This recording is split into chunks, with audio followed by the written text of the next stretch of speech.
ಸಹೋದರರೇ, ಹಿರಿಯರು ಒಂದು ಮಾತನ್ನ ಹೇಳುತ್ತಾರೆ. ಯಾವಾಗ ಮನುಷ್ಯನ ಮನಸ್ಸು ಮತ್ತು ಉದ್ದೇಶ ಕೆಡುತ್ತದೆಯೋ ಆಗ ಅವನ ವಿನಾಶದ ಕಾಲ ಕೂಡ ಆರಂಭವಾಗುತ್ತದೆ ಎಂದು. ಇವತ್ತಿನ ಈ ಕಥೆಯು ಅಂಥದ್ದೇ ಒಬ್ಬ ರಾಜನ ಬಗ್ಗೆ ಇದೆ. ಯಾರ ಕೆಟ್ಟ ದೃಷ್ಟಿ ಒಬ್ಬ ಪರಾಯಿ ಸ್ತ್ರೀಯ ಮೇಲೆ, ಒಬ್ಬ ಸಾಧುವಿನ ಹೆಂಡತಿಯ ಮೇಲೆ ಬಿತ್ತು. ಆ ದಿನದ ವಿಧಿಯ ಆಟವೇ ಬೇರೆಯಾಗಿತ್ತು. ಯಾವ ಗಳಿಗೆಯಲ್ಲಿ, ಯಾವ ಸಮಯದಲ್ಲಿ ಮಹಾರಾಜನ ಕಣ್ಣು ಮೊದಲ ಬಾರಿಗೆ ಆ ಸಾಧುವಿನ ಪತ್ನಿಯ ಮೇಲೆ ಬಿತ್ತು, ಸರಿ ಅದೇ ಒಂದು ಕ್ಷಣದಲ್ಲಿ ರಾಜಮಹಲಿನಲ್ಲಿ ಉರಿಯುತ್ತಿದ್ದ ಎಲ್ಲಾ ದೀಪಗಳು ಎಂದಿನಂತೆಯೇ ತಮ್ಮ ಪೂರ್ಣ ವೈಭವ ಮತ್ತು ಪ್ರಕಾಶದೊಂದಿಗೆ ಬೆಳಗುತ್ತಿದ್ದವು. ಆದರೆ ಬಹುಶಃ ಯಾರಿಗೂ, ಸ್ವತಃ ಆ ರಾಜನಿಗೂ ಕೂಡ ಈ ಮಾತಿನ ರವೆಯಷ್ಟು ಅರಿವಿರಲಿಲ್ಲ ಅಂದ್ಕೊಳ್ಳಿ. ಈಗ ಅವನ ಸ್ವಂತ ಅದೃಷ್ಟದ ದೀಪಗಳು, ಅವನ ಪುಣ್ಯದ ದೀಪಗಳು ಒಂದೊಂದಾಗಿ ಆರಿ ಹೋಗುವ ಅಥವಾ ನಂದಿ ಹೋಗುವ ತಯಾರಿಯನ್ನು ನಡೆಸುತ್ತಿದ್ದವು ಎಂದು. ಈ ಘಟನೆ ಅಯೋಧ್ಯ ನಗರದಿಂದ ಸ್ವಲ್ಪ ದೂರದಲ್ಲಿ ನೆಲೆಸಿದ್ದ ಒಂದು ಚಿಕ್ಕ ರಾಜ್ಯದ್ದು. ಇದೇನು ಸಾಧಾರಣ ರಾಜ್ಯವಾಗಿರಲಿಲ್ಲ. ಬದಲಿಗೆ ಇದು ಮರ್ಯಾದಾ ಪುರುಷೋತ್ತಮ ಪ್ರಭು ಶ್ರೀರಾಮನ ಆದರ್ಶಗಳ ಮೇಲೆಯೇ ನಡೆಯುತ್ತಿದ್ದ ಮತ್ತು ರಾಮರಾಜ್ಯದ ಅಧೀನದಲ್ಲಿಯೇ ಇದೆ ಎಂದು ನಂಬಲಾದ ರಾಜ್ಯವಾಗಿತ್ತು. ಆ ರಾಜ್ಯದ ರಾಜನ ಹೆಸರು ವೀರೇಂದ್ರ ಸೇನ. ಅರೆ ಸಾಹೇಬರೇ, ಏನು ಹೇಳಲಿ, ಎಂಥ ಅದ್ಭುತವಾದ ರಾಜನಾಗಿದ್ದ ಆತ. ನೋಡಲು ಎಂಥ ಶೂರವೀರಮೆಂದರೆ ಶತ್ರುವಿನ ಆತ್ಮವೂ ನಡುಗಿ ಹೋಗಬೇಕು. ಯುದ್ಧಭೂಮಿಯಲ್ಲಿ ಎಂತಹ ಪರಾಕ್ರಮಿ ಎಂದರೆ ಕಾಡಿನ ರಾಜ ಸಿಂಹ ಕೂಡ ದಾರಿ ಬಿಟ್ಟುಕೊಡಬೇಕು. ಮತ್ತು ಯಾವಾಗ ಆತ ನ್ಯಾಯ ತೀರ್ಮಾನ ಮಾಡಲು ತನ್ನ ಸಿಂಹಾಸನದ ಮೇಲೆ ಕುಳಿತುಕೊಳ್ಳುತ್ತಿದ್ದನೋ ಆಗ ಅವನ ತೀರ್ಪಿನ ಮೇಲೆ ಬೆರಳು ಮಾಡುವ ಧೈರ್ಯ ಯಾರಿಗೂ ಇರುತ್ತಿರಲಿಲ್ಲ. ಅವನ ಪ್ರಜೆಗಳು ಅವನನ್ನು ತುಂಬಾ ಗೌರವಿಸುತ್ತಿದ್ದರು, ಅವನನ್ನು ದೇವರಂತೆ ಪೂಜಿಸುತ್ತಿದ್ದರು. ಅವನ ಹತ್ತಿರ ಎಲ್ಲವೂ ಇತ್ತು. ಅಳಿಸಲಾಗದಷ್ಟು ಶಕ್ತಿಯಿತ್ತು, ಶಾನ್ ಶೌಕತ್ತಿತ್ತು, ದೊಡ್ಡ ದೊಡ್ಡ ಅರಮನೆಗಳಿದ್ದವು, ಖಜಾನೆಗಳು ವಜ್ರ ವೈಡೂರ್ಯಗಳಿಂದ ತುಂಬಿ ತುಳುಕುತ್ತಿದ್ದವು. ಆದರೆ ಇಷ್ಟೆಲ್ಲ ಸುಖಭೋಗಗಳಿದ್ದರೂ ರಾಜನ ಮನಸ್ಸಿನ ಆಳದಲ್ಲಿ ಒಂದು ಗಾಢವಾದ ಮೌನವಿತ್ತು. ಅದೊಂದು ಎಂತಹ ಶೂನ್ಯವಾಗಿತ್ತೆಂದರೆ ಅದು ಅವನನ್ನು ಹಗಲು ರಾತ್ರಿ ಕೊರೆಯುತ್ತಿತ್ತು. ಅವನು ಒಳಗಿನಿಂದ ತುಂಬಾ ಏಕಾಂಗಿಯಾಗಿದ್ದ. ಅವನ ಧರ್ಮಪತ್ನಿ, ಅವನ ಪ್ರೀತಿಯ ರಾಣಿ ತೀರಿಕೊಂಡು ಎಷ್ಟೋ ವರ್ಷಗಳೇ ಕಳೆದಿದ್ದವು ಮತ್ತು ಅವರು ಈ ಪ್ರಪಂಚವನ್ನು ಬಿಟ್ಟು ಹೋದ ನಂತರ ರಾಜನ ಹೃದಯದಲ್ಲಿ ಒಂದು ಎಂತಹ ಖಾಲಿತನ ಉಂಟಾಗಿತ್ತೆಂದರೆ ಅದನ್ನು ಪ್ರಪಂಚದ ಯಾವುದೇ ಸಂಪತ್ತು ಅಥವಾ ಎಷ್ಟೇ ದೊಡ್ಡ ಗೆಲುವು ಕೂಡ ತುಂಬಲು ಸಾಧ್ಯವಾಗುತ್ತಿರಲಿಲ್ಲ. ಈಗ ಮುಂದೆ ಕೇಳಿ. ಅದೇ ರಾಜ್ಯದ ಗಡಿಯಲ್ಲಿ, ಎಲ್ಲಿ ಪಟ್ಟಣದ ಗದ್ದಲ ಮುಗಿಯುತ್ತದೆಯೋ ಅಲ್ಲಿ ಒಂದು ಬಹಳ ದಟ್ಟವಾದ ಮತ್ತು ಬಹಳ ಆಳವಾದ ಕಾಡಿತ್ತು. ಆ ಕಾಡಿನ ಪ್ರಶಾಂತತೆಯಲ್ಲಿ ಒಬ್ಬ ತಪಸ್ವಿ ಸಾಧು ತಮ್ಮ ಚಿಕ್ಕ ಗುಡಿಸಲನ್ನು ಕಟ್ಟಿಕೊಂಡು ವಾಸಿಸುತ್ತಿದ್ದರು. ಅವರ ಹೆಸರು ಆತ್ರೇಯ. ಈಗ ನೀವು ಕೇಳಬಹುದು, ಆ ಸಾಧು ಆತ್ರೇಯರ ಹತ್ತಿರ ಏನಿತ್ತು ಎಂದು. ಅದಕ್ಕೆ ನಾನು ಹೇಳುವುದಿಷ್ಟೇ, ಧನ ಸಂಪತ್ತಿನ ಹೆಸರಿನಲ್ಲಿ ಅವರ ಹತ್ತಿರ ಏನೂ ಇರಲಿಲ್ಲ. ಅವರು ಬಹಳ ಬಡವರಾಗಿದ್ದರು. ಆದರೆ ಅವರ ಮುಖದ ಮೇಲೆ ಒಂದು ಎಂತಹ ತೇಜಸ್ಸಿತ್ತು, ಒಂದು ಎಂತಹ ದೈವಿಕ ಕಳೆಯಿತ್ತು ಎಂದರೆ ದೊಡ್ಡ ದೊಡ್ಡ ಶ್ರೀಮಂತ ಸಾಹುಕಾರರು ಮತ್ತು ರಾಜರು ಕೂಡ ಅವರ ಮುಂದೆ ತಮ್ಮ ತಲೆಯನ್ನು ಬಾಗಿಸುತ್ತಿದ್ದರು. ಮತ್ತು ಅವರ ಜೊತೆಯಲ್ಲಿಯೇ ಅವರ ಪತ್ನಿ ವಾಸಿಸುತ್ತಿದ್ದರು. ಅವರ ಹೆಸರು ಮಾಯಾವತಿ. ಮಾಯಾವತಿ ಅವರು ನೋಡಲು ಎಷ್ಟು ಸುಂದರವಾಗಿದ್ದರೆಂದರೆ ಯಾರೇ ಆಗಲಿ ಅವರನ್ನು ನೋಡಿ ಮರುಳಾಗಿ ಬಿಡುತ್ತಿದ್ದರು. ಆದರೆ ಅವರ ನಿಜವಾದ ಸೌಂದರ್ಯ ಅವರ ರೂಪದಲ್ಲಿರಲಿಲ್ಲ, ಬದಲಿಗೆ ಅವರ ಮನಸ್ಸಿನಲ್ಲಿಟ್ಟು, ಅವರ ಪವಿತ್ರವಾದ ನಡವಳಿಕೆಯಲ್ಲಿತ್ತು. ಅವರು ತಮ್ಮ ಪತಿಯ ಸೇವೆಯನ್ನೇ ತಮ್ಮ ಸರ್ವಸ್ವ, ತಮ್ಮ ಪೂರ್ತಿ ಪ್ರಪಂಚ ಎಂದು ನಂಬಿದ್ದರು. ಭಗವಂತನ ಭಕ್ತಿ ಮಾಡುವುದು ಮತ್ತು ತಮ್ಮ ಪತಿಯ ಪಾದಗಳಲ್ಲಿ ತಮ್ಮ ಜೀವನವನ್ನು ಕಳೆಯುವುದು, ಬರೀ ಇದೇ ಅವರ ಹಗಲು ಮತ್ತು ರಾತ್ರಿಯ ಕೆಲಸವಾಗಿತ್ತು. ಆ ಇಬ್ಬರು ಗಂಡ ಹೆಂಡತಿ ಒಂದು ಬಹಳ ಸರಳ ಮತ್ತು ಸಾತ್ವಿಕ ಜೀವನವನ್ನು ನಡೆಸುತ್ತಿದ್ದರು. ಅವರ ಹುಲ್ಲಿನ ಗುಡಿಸಲಿನಲ್ಲಿ ಯಾವುದೇ ಸುಖ ಭೋಗಗಳಿರಲಿಲ್ಲ, ಹಾಸಿಗೆ ಇರಲಿಲ್ಲ, ಮಂಚ ಇರಲಿಲ್ಲ. ಆದರೆ ಅವರ ಹೃದಯಗಳಲ್ಲಿ ಸಂತೋಷವಿತ್ತು. ಒಂದು ಎಂಥ ಶಾಂತಿ ಇತ್ತೆಂದರೆ ಅದು ಅರಮನೆಗಳಲ್ಲಿ ರೇಷ್ಮೆ ಹಾಸಿಗೆಯ ಮೇಲೆ ಮಲಗುವವರೆಗೂ ಸಿಗುತ್ತಿರಲಿಲ್ಲ. ಒಂದು ದಿನದ ಮಾತು. ರಾಜ ವೀರೇಂದ್ರ ಸೇನ ತಮ್ಮ ಮನಸ್ಸನ್ನು ಹಗುರ ಮಾಡಿಕೊಳ್ಳಲು ಬೇಟೆಯಾಡಲು ಕಾಡಿನ ಕಡೆಗೆ ಹೊರಟರು. ಇದ್ದಕ್ಕಿದ್ದಂತೆ ಅವರ ದೃಷ್ಟಿ ಒಂದು ಅತ್ಯಂತ ಸುಂದರವಾದ ಜಿಂಕೆಯ ಮೇಲೆ ಬಿತ್ತು. ರಾಜ ತನ್ನ ಧನಸ್ಸನ್ನು ಎತ್ತಿದ ಮತ್ತು ಬಾಣವನ್ನು ಬಿಟ್ಟೇ ಬಿಟ್ಟ. ಬಾಣ ಜಿಂಕೆಗೇನೋ ತಗುಲಿತು. ಆದರೆ ಅದು ಗಾಯಗೊಂಡರೂ ಕೂಡ ತನ್ನ ಪ್ರಾಣ ಉಳಿಸಿಕೊಳ್ಳಲು ದಟ್ಟವಾದ ಕಾಡಿನ ಕಡೆಗೆ ಓಡಲಾರಂಭಿಸಿತು. ಇನ್ನೇನು, ರಾಜ ಎಲ್ಲಿ ಸುಮ್ಮನೆ ಬಿಡುವವನಾಗಿದ್ದ. ಅವನು ತನ್ನ ಕುದುರೆಯ ಮೇಲೆ ಏರಿ ಆ ಗಾಯಗೊಂಡ ಜಿಂಕೆಯ ಬೆನ್ನಟ್ಟಲು ಶುರು ಮಾಡಿದ. ಬೆನ್ನಟ್ಟುತ್ತಾ ಗಾಳಿಯ ವೇಗದಲ್ಲಿ ಹೋಗುತ್ತಾ ಅವನು ಕಾಡಿನೊಳಗೆ ಎಷ್ಟು ಆಳಕ್ಕೆ ಹೊರಟು ಹೋದನೆಂದರೆ ಅಲ್ಲಿಗೆ ಅವನು ಹಿಂದೆಂದೂ ಹೋಗಿರಲಿಲ್ಲ. ಆಗ ಇದ್ದಕ್ಕಿದ್ದಂತೆ ಅವನು ಒಂದು ನದಿಯ ದಡಕ್ಕೆ ತಲುಪಿದ ಮತ್ತು ಅಲ್ಲಿ ತಲುಪಿದ ತಕ್ಷಣ ಅವನ ಕಣ್ಣುಗಳು ಒಂದು ಕ್ಷಣದ ಮಟ್ಟಿಗೆ ಕಲ್ಲಾಗಿ ಹೋದವು. ಅವನು ಅಲ್ಲಿಯೇ ಸ್ತಬ್ಧನಾಗಿ ನಿಂತುಬಿಟ್ಟ. ಅವನು ಮೊದಲ ಬಾರಿಗೆ ಮಾಯಾವತಿಯನ್ನು ನೋಡಿದ. ಅವರು ನದಿಯ ದಡದಲ್ಲಿ ನಿಂತಿದ್ದರು ಮತ್ತು ತಮ್ಮ ಮಣ್ಣಿನ ಮಡಕೆಯಲ್ಲಿ ನೀರನ್ನು ತುಂಬುತ್ತಿದ್ದರು. ಅವರ ಶರೀರದ ಮೇಲೆ ಯಾವುದೇ ಚಿನ್ನದ ಆಭರಣಗಳಿರಲಿಲ್ಲ, ಯಾವುದೇ ಬೆಲೆ ಬಾಳುವ ರೇಷ್ಮೆ ಬಟ್ಟೆ ಇರಲಿಲ್ಲ ಮತ್ತು ಯಾವುದೇ ಮೇಕಪ್ ಅಥವಾ ಅಲಂಕಾರ ಇರಲಿಲ್ಲ. ಆದರೆ ಅವರ ಮುಖದ ಮೇಲೆ ಒಂದು ಎಂಥ ಬೆಳಕಿತ್ತು, ಒಂದು ಎಂಥ ಸರಳತೆಯ ತೇಜಸ್ಸಿತ್ತೆಂದರೆ ಅದು ಸೂರ್ಯನ ಕಿರಣಗಳನ್ನು ಕೂಡ ಮೀರಿಸುವಂತಿತ್ತು. ರಾಜ ತನ್ನ ಕುದುರೆಯ ಮೇಲೆ ಕುಳಿತವನು ಕುಳಿತಂತೆಯೇ ಅವರನ್ನು ನೋಡುತ್ತಲೇ ಇದ್ದ. ಹೇಗೆ ಎಂದರೆ ಯಾರೋ ಮಾಟ ಮಾಡಿ ಅವನನ್ನು ಅಲ್ಲಿಯೇ ಕಟ್ಟಿ ಹಾಕಿದರೋ ಏನೋ ಎನ್ನುವಂತೆ. ಅವನ ಹೃದಯದ ಒಳಗೆ ಯಾವ ಬಯಕೆ, ಯಾವ ಆಕರ್ಷಣೆ ಎಷ್ಟೋ ವರ್ಷಗಳಿಂದ ಮಲಗಿತ್ತೋ ಅದು ಇದ್ದಕ್ಕಿದ್ದಂತೆ ಒಂದೇ ಏಟಿಗೆ ಎಚ್ಚರಗೊಂಡು ಬಿಟ್ಟಿತು. ರಾಜ ತನ್ನ ದಾರಿ ತಪ್ಪುತ್ತಿರುವ ಮನಸ್ಸಿಗೆ ಬಹಳ ಸಮಾಧಾನ ಮಾಡಲು ನೋಡಿದ. ವೀರೇಂದ್ರ ಸೇನ, ನೀನು ಒಬ್ಬ ರಾಜ, ಇದೇನಿದ್ದರೂ ಒಂದು ಕ್ಷಣದ ಆಕರ್ಷಣೆಯಷ್ಟೇ, ಈಗ ಸ್ವಲ್ಪ ಹೊತ್ತಿನಲ್ಲಿ ಹೊರಟು ಹೋಗುತ್ತದೆ. ಆದರೆ ಆ ಪಾಪದವನಿಗೆ ಇದು ತಿಳಿದಿರಲಿಲ್ಲ. ಆ ಒಂದು ಕ್ಷಣ ಯಾವುದೇ ಸಾಧಾರಣ ಕ್ಷಣವಾಗಿರಲಿಲ್ಲ. ಅದಾಗಲೇ ಒಂದು ಬೀಜವಾಗಿ ಬದಲಾಗಿತ್ತು. ಒಂದು ಎಂಥ ವಿಷಪೂರಿತ ಬೀಜವೆಂದರೆ ಅದು ಅವನ ಪತನದ, ಅವನ ಸರ್ವನಾಶದ ಮರವನ್ನು ಬೆಳೆಸಲಿತ್ತು. ಮಾಯಾವತಿಯವರು ಕೇವಲ ಒಂದು ಕ್ಷಣ ರಾಜನ ಕಡೆಗೆ ನೋಡಿದರು. ನಂತರ ತಮ್ಮ ಕಣ್ಣುಗಳನ್ನು ನಾಚಿಕೆಯಿಂದ ಕೆಳಗೆ ಬಾಗಿಸಿದರು. ಅವರು ತಮ್ಮ ನೀರಿನಿಂದ ತುಂಬಿದ ಮಡಕೆಯನ್ನು ಎತ್ತಿಕೊಂಡರು ಮತ್ತು ಒಂದೇ ಒಂದು ಶಬ್ದವನ್ನು ಆಡದೆ ಮೌನವಾಗಿ ಅಲ್ಲಿಂದ ತಮ್ಮ ಗುಡಿಸಲಿನ ಕಡೆಗೆ ನಡೆದೇ ಬಿಟ್ಟರು. ರಾಜ ಅಲ್ಲಿಯೇ ನಿಂತಿದ್ದ. ಅವನ ಕುದುರೆ ನಿಧಾನವಾಗಿ ಅಲುಗಾಡುತ್ತಿತ್ತು. ನದಿಯ ನೀರು ಜುಳುಜುಳು ಎಂದು ಹರಿಯುತ್ತಿತ್ತು. ಪಕ್ಷಿಗಳು ತಮ್ಮ ಭಾಷೆಯಲ್ಲಿ ಚಿಲಿಪಿಲಿಗುಟ್ಟುತ್ತಿದ್ದವು. ಆದರೆ ರಾಜನಿಗೆ ಇವುಗಳಲ್ಲಿ ಯಾವುದೇ ಶಬ್ದವೂ ಕೇಳಿಸುತ್ತಿರಲಿಲ್ಲ. ಅವನಿಗೆ ಕೇವಲ ಆ ಮುಖ, ಆ ಸರಳತೆಯ ಮೂರ್ತಿ ಮಾತ್ರ ಕಾಣಿಸುತ್ತಿತ್ತು. ಅರಮನೆಗೆ ವಾಪಸ್ ಬರುವವರೆಗೂ ರಾಜ ಯಾರೊಂದಿಗೂ ಒಂದು ಶಬ್ದವನ್ನು ಮಾತನಾಡಲಿಲ್ಲ. ಅವನು ಸಂಪೂರ್ಣ ಮೌನವಾಗಿದ್ದ, ಏನೋ ಆಳವಾದ ಯೋಚನೆಯಲ್ಲಿ ಮುಳುಗಿರುವಂತೆ. ರಾಜನ ಒಬ್ಬ ಬಹಳ ಕುಟಿಲ ಬುದ್ಧಿಯ ಹಾಗೂ ಚಾಲಾಕಿ ಮಂತ್ರಿ ಇದ್ದ. ಅವನ ಹೆಸರು ಶಕುನಿ. ಶಕುನಿ ರಾಜನ ಹಾವಭಾವಗಳನ್ನು ನೋಡಿದ ಮತ್ತು ಅವನಿಗೆ ಎಲ್ಲವೂ ಅರ್ಥವಾಯಿತು. ಆದರೆ ಅವನು ಆ ಸಮಯದಲ್ಲಿ ಏನನ್ನೂ ಹೇಳಲಿಲ್ಲ. ರಾತ್ರಿಯಾಯಿತು. ರಾಜ ಊಟ ಮಾಡಲಿಲ್ಲ. ಸೇವಕರು ತಟ್ಟೆಗಳನ್ನು ಜೋಡಿಸಿದರು, ಆದರೆ ರಾಜ ಊಟವನ್ನು ಮುಟ್ಟಲೂ ಇಲ್ಲ. ರಾತ್ರಿಯಲ್ಲಿ ಅವನು ಒಂದು ಕ್ಷಣ ಕೂಡ ನಿದ್ದೆ ಮಾಡಲು ಸಾಧ್ಯವಾಗಲಿಲ್ಲ. ಹಾಸಿಗೆಯ ಮೇಲೆ ಹೊರಲಾಡುತ್ತಲೇ ಇದ್ದ. ಯಾವಾಗ ಕಣ್ಣು ಮುಚ್ಚಿದರೂ ಅವನಿಗೆ ಅದೇ ಮುಖ ಕಾಣಿಸುತ್ತಿತ್ತು. ಕಿಟಿಕಿಯಿಂದ ಹೊರಗೆ ಇಣುಕಿದರೆ ಅವನಿಗೆ ಗಾಳಿಯಲ್ಲಿಯೂ ಅದೇ ಮುಖದ ಹೊಳುಪು ಅನುಭವವಾಗುತ್ತಿತ್ತು. ಎದ್ದು ನೀರು ಕುಡಿದರೆ ಅವನಿಗೆ ನೀರಿನ ಲೋಟದಲ್ಲಿಯೂ ಅದೇ ದಿವ್ಯ ಮುಖ ಕಾಣಿಸುತ್ತಿತ್ತು. ಇದು ಕೊನೆಗೂ ಏನಾಗುತ್ತಿತ್ತು? ಸ್ವತಃ ರಾಜನಿಗೇ ತನ್ನ ಜೊತೆ ಏನಾಗುತ್ತಿದೆ ಎಂದು ತಿಳಿಯುತ್ತಿರಲಿಲ್ಲ. ಇದು ಪ್ರೀತಿಯೇ? ಇಲ್ಲ, ಇದು ಪ್ರೀತಿಯಲ್ಲ ಎಂದು ರಾಜನಿಗೆ ತನ್ನ ಮನಸ್ಸಿನಲ್ಲಿ ಗೊತ್ತಿತ್ತು. ಅವನು ಪ್ರೀತಿಯನ್ನು ಗುರುತಿಸುತ್ತಿದ್ದ. ತನ್ನ ರಾಣಿ ದೇವಾಯಾಣಿಯ ಜೊತೆಗಿದ್ದ ಅವನ ಪ್ರೀತಿ ಅದೆಂದೂ ಹೀಗಿರಲಿಲ್ಲ. ಆ ಪ್ರೀತಿ ಸ್ವಚ್ಛವಾಗಿತ್ತು, ಪವಿತ್ರವಾಗಿತ್ತು. ಅದರಲ್ಲಿ ಇಬ್ಬರ ಒಪ್ಪಿಗೆ ಇತ್ತು ಮತ್ತು ಅದು ಸಮಾನವಾಗಿತ್ತು. ಆದರೆ ಇದೇನೋ ಬೇರೆಯದ್ದೇ ಪಿಡುಗು. ಇದೊಂದು ಆಕರ್ಷಣೆ, ಏಕಪಕ್ಷೀಯ ಸೆಳೆತ, ಬಹಳ ತೀಕ್ಷ್ಣವಾದ ಮತ್ತು ಎಲ್ಲವನ್ನೂ ಸುಟ್ಟು ಹಾಕುವ ಬೆಂಕಿ. ಹೇಗೆ ಒಂದು ಪತಂಗ, ಚಿಟ್ಟೆ ದೀಪದ ಜ್ವಾಲೆಯ ಕಡೆಗೆ ಸೆಳೆಯಲ್ಪಡುತ್ತದೆಯೋ, ಪ್ರೀತಿಯ ಕಾರಣಕ್ಕಲ್ಲ ಮತ್ತು ತನ್ನ ಬುದ್ಧಿಯಿಂದಲೂ ಅಲ್ಲ, ಬದಲಿಗೆ ತನ್ನನ್ನು ಸಾವಿನ ಕಡೆಗೆ ಎಳೆದುಕೊಂಡು ಹೋಗುತ್ತಿರುವ ಯಾವುದೋ ಒಂದು ಕುರುಡು ಶಕ್ತಿಯ ಕಾರಣದಿಂದ. ರಾಜ ಮರುದಿನ ಬೆಳಿಗ್ಗೆ ಎದ್ದಾಗ ಅವನ ಮುಖದ ಮೇಲೆ ರಾತ್ರಿಯಿಡೀ ನಿದ್ದೆ ಮಾಡದ ಆಯಾಸ ಸ್ಪಷ್ಟವಾಗಿ ಕಾಣುತ್ತಿತ್ತು. ಅವನು ತಕ್ಷಣ ಶಕುನಿಯನ್ನು ಕರೆಸಿದ. ರಾಜ ಶಕುನಿಯನ್ನು ಕೇವಲ ಇಷ್ಟೇ ಕೇಳಿದ, ಅಲ್ಲಿಯ ದಟ್ಟವಾದ ಕಾಡಿದೆಯಲ್ಲ, ಅಲ್ಲಿ ಯಾರು ವಾಸಿಸುತ್ತಾರೆ? ಶಕುನಿಯ ಕಣ್ಣುಗಳಲ್ಲಿ ಒಂದು ವಿಚಿತ್ರವಾದ ಹೊಳಪು ಬಂತು. ಇದು ಆ ಹೊಳಪಾಗಿತ್ತು ಯಾವಾಗ ಒಬ್ಬ ಬಹಳ ಚಾಲಾಕಿ ಮತ್ತು ಧೂರ್ತ ಮನುಷ್ಯ ಯಾವುದೋ ದೊಡ್ಡ ಅವಕಾಶವನ್ನು ಗುರುತಿಸಿಕೊಳ್ಳುತ್ತಾನೋ ಆಗ ಬರುವಂಥದ್ದು. ಅವನು ಕೈ ಜೋಡಿಸಿ ಹೇಳಿದ, ಮಹಾರಾಜರೇ, ಆ ಕಾಡಿನಲ್ಲಿ ಒಬ್ಬ ಸಾಧು ವಾಸಿಸುತ್ತಾರೆ. ಅವರ ಹೆಸರು ಆತ್ರೇಯ. ಅವರು ಬಹಳ ದೊಡ್ಡ ಜ್ಞಾನಿ, ವೇದಗಳನ್ನು ಬಲ್ಲವರು, ಆದರೆ ಬಹಳ ಬಡವರು. ಮತ್ತು ಕೇಳಲ್ಪಟ್ಟಿದ್ದೇನೆಂದರೆ ಅವರ ಪತ್ನಿ ಕೂಡ ಅವರ ಜೊತೆಯಲ್ಲಿ ಆ ಚಿಕ್ಕ ಗುಡಿಸಲಿನಲ್ಲಿ ವಾಸಿಸುತ್ತಾರೆ. ರಾಜ ಇದನ್ನು ಕೇಳಿ ಏನೂ ಹೇಳಲಿಲ್ಲ. ಆದರೆ ಶಕುನಿ ಅಂದರೆ ಶಕುನಿಯೇ ಅಲ್ಲವೇ? ಅವನು ರಾಜನ ಮೌನದ ಅರ್ಥವೇನೆಂದು ಸಂಪೂರ್ಣವಾಗಿ ಅರ್ಥ ಮಾಡಿಕೊಂಡ. ಮುಂದಿನ 3 ದಿನಗಳೊಳಗಾಗಿಯೇ ಶಕುನಿ ತನ್ನ ಗೂಢಚಾರರನ್ನು ಕಳುಹಿಸಿ ಸಾಧು ಆತ್ರೇಯರ ಬಗ್ಗೆ ಎಲ್ಲ ಮಾಹಿತಿಯನ್ನು ಕಲೆ ಹಾಕಿದ. ಅವರು ಎಲ್ಲಿಂದ ಬಂದಿದ್ದಾರೆ, ಯಾವ ವಂಶದವರು, ಎಷ್ಟು ವರ್ಷಗಳಿಂದ ಆ ಕಾಡಿನಲ್ಲಿ ವಾಸಿಸುತ್ತಿದ್ದಾರೆ, ಅವರ ಹತ್ತಿರ ಏನೇನು ಸಾಮಾನಿದೆ ಮತ್ತು ಏನಿಲ್ಲ. ರಾಜ ಇದೆಲ್ಲವನ್ನು ಮೌನವಾಗಿ ಕೇಳಿಸಿಕೊಂಡ. ನಂತರ ರಾಜ ಕೇಳಿದ, ಅವರು ನಮ್ಮ ರಾಜಧಾನಿಗೆ ಬರಬಹುದೇ?